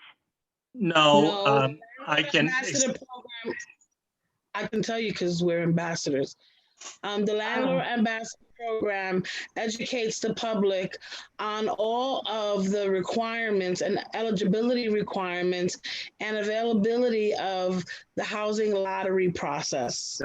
That's not the landlord ambassador program. That's housing ambassador program. Oh, sorry. Right, you're right. Sorry. I think the landlord ambassadors program is I don't know why I skipped over the landlord. My brain. It's 10:30, Damaris. All right. Do you want the landlord ambassador? It is very small. I mean, if you can move that to number 6. The housing ambassador program is vital. Yeah, but it's not on here. No, sorry. I mean, you guys do good work. That's all. I mean, compared to other points, it is not really. I feel like the landlord ambassadors program, compared to other points, it may not be the most important things. However, we have right, but like this community, we have a lot of HDFC in Lower East Side, East Village, and I wonder. I mean, I'm not saying we should change the order, but I'm saying that I hope they take advantage of this program because it teaches them a lot of technical backgrounds. Maybe Steve can comment. Well, the HDFCs have access to a separate support program. Okay. And we also have some small landlords in this community. So since both Mike and Damaris are saying that the Housing Ambassador program is the good one, does that program have all the funding that it needs, or should it be a new budget priority, Jim? If we didn't get the question submitted, before the HPD meeting, I don't know the answer. I just don't know, because the budget's huge. I'm not sure if it's funded. I'm not sure what was cut. Mike and Damaris, do you know anything? I know there was just a round of funding that went through, and it wasn't a small amount. So I'm not sure how that changed with the recent budget cuts, but recently there was an RFQ for more funding for the Housing Ambassador program. So I don't know if it's needed here, although it is an important program, as the mayor said. It wasn't more funding. It's just saying it's really not more money. It's just money for this year, this fiscal year coming up. I guess so the Landlord Ambassador program, is that funding directly for HPD to provide that technical assistance to small landlords? Yes. Not to not-for-profit or management companies. Okay, is there room for? Do we like this?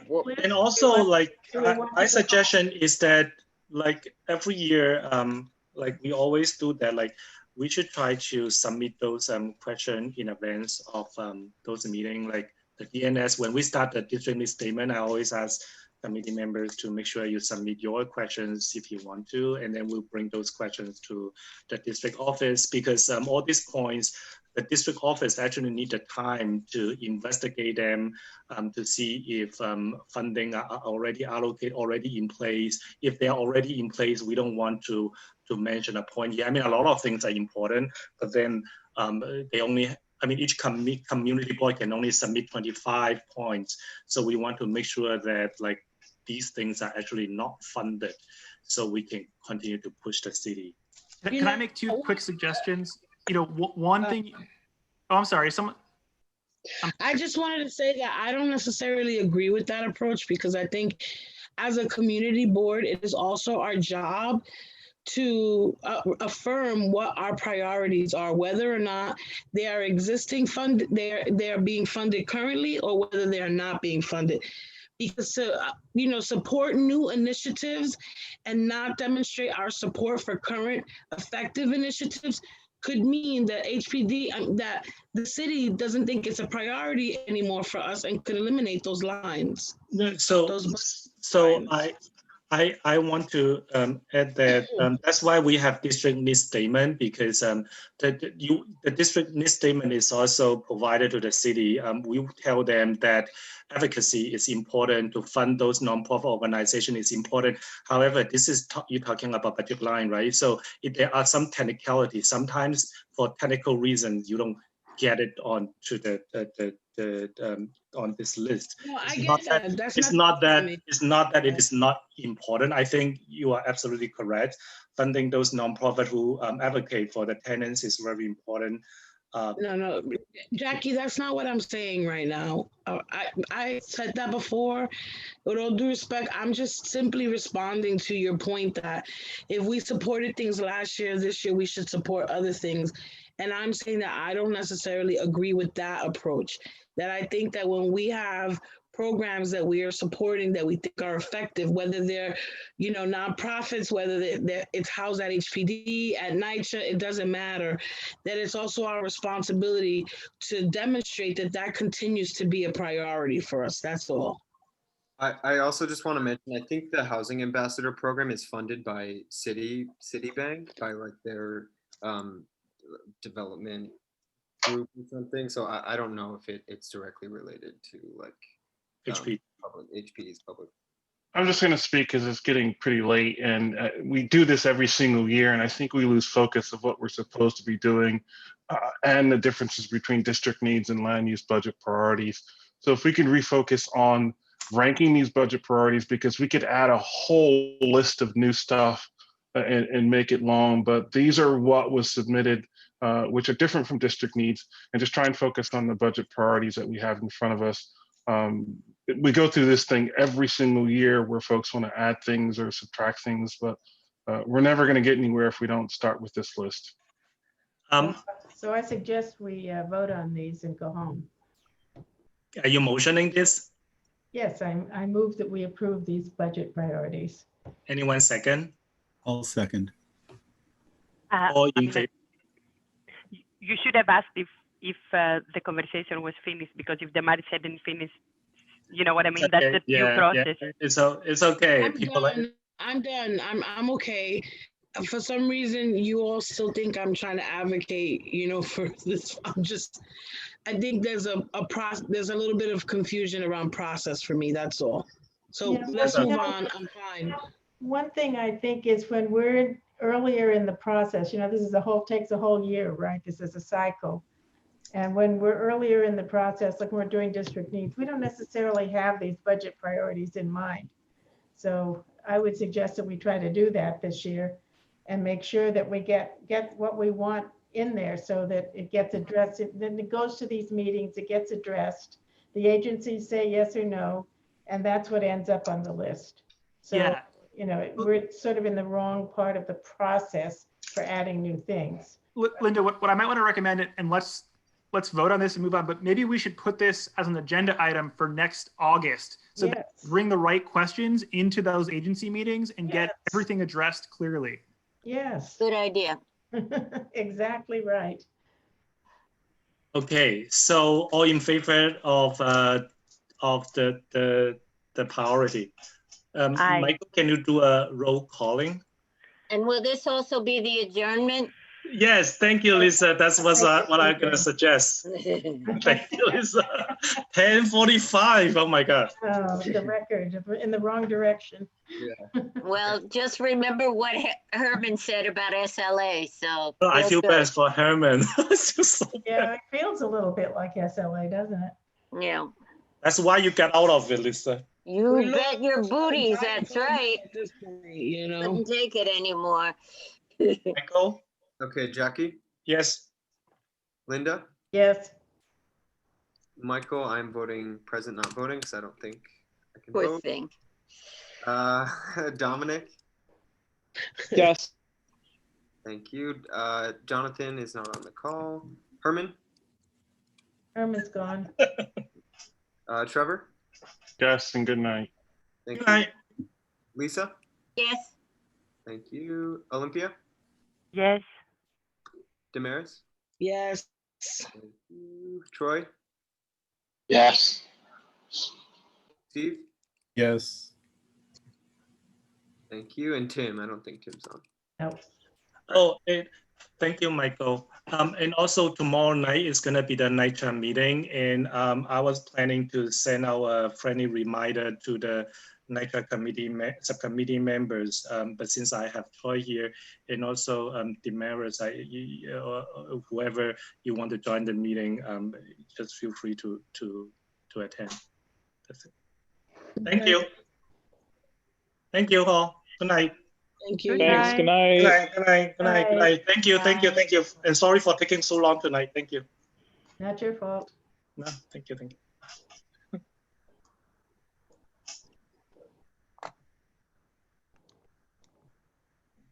So, are you still recording? And this is the end. Do you want to have a conversation? I'll start Yes. recording. Okay.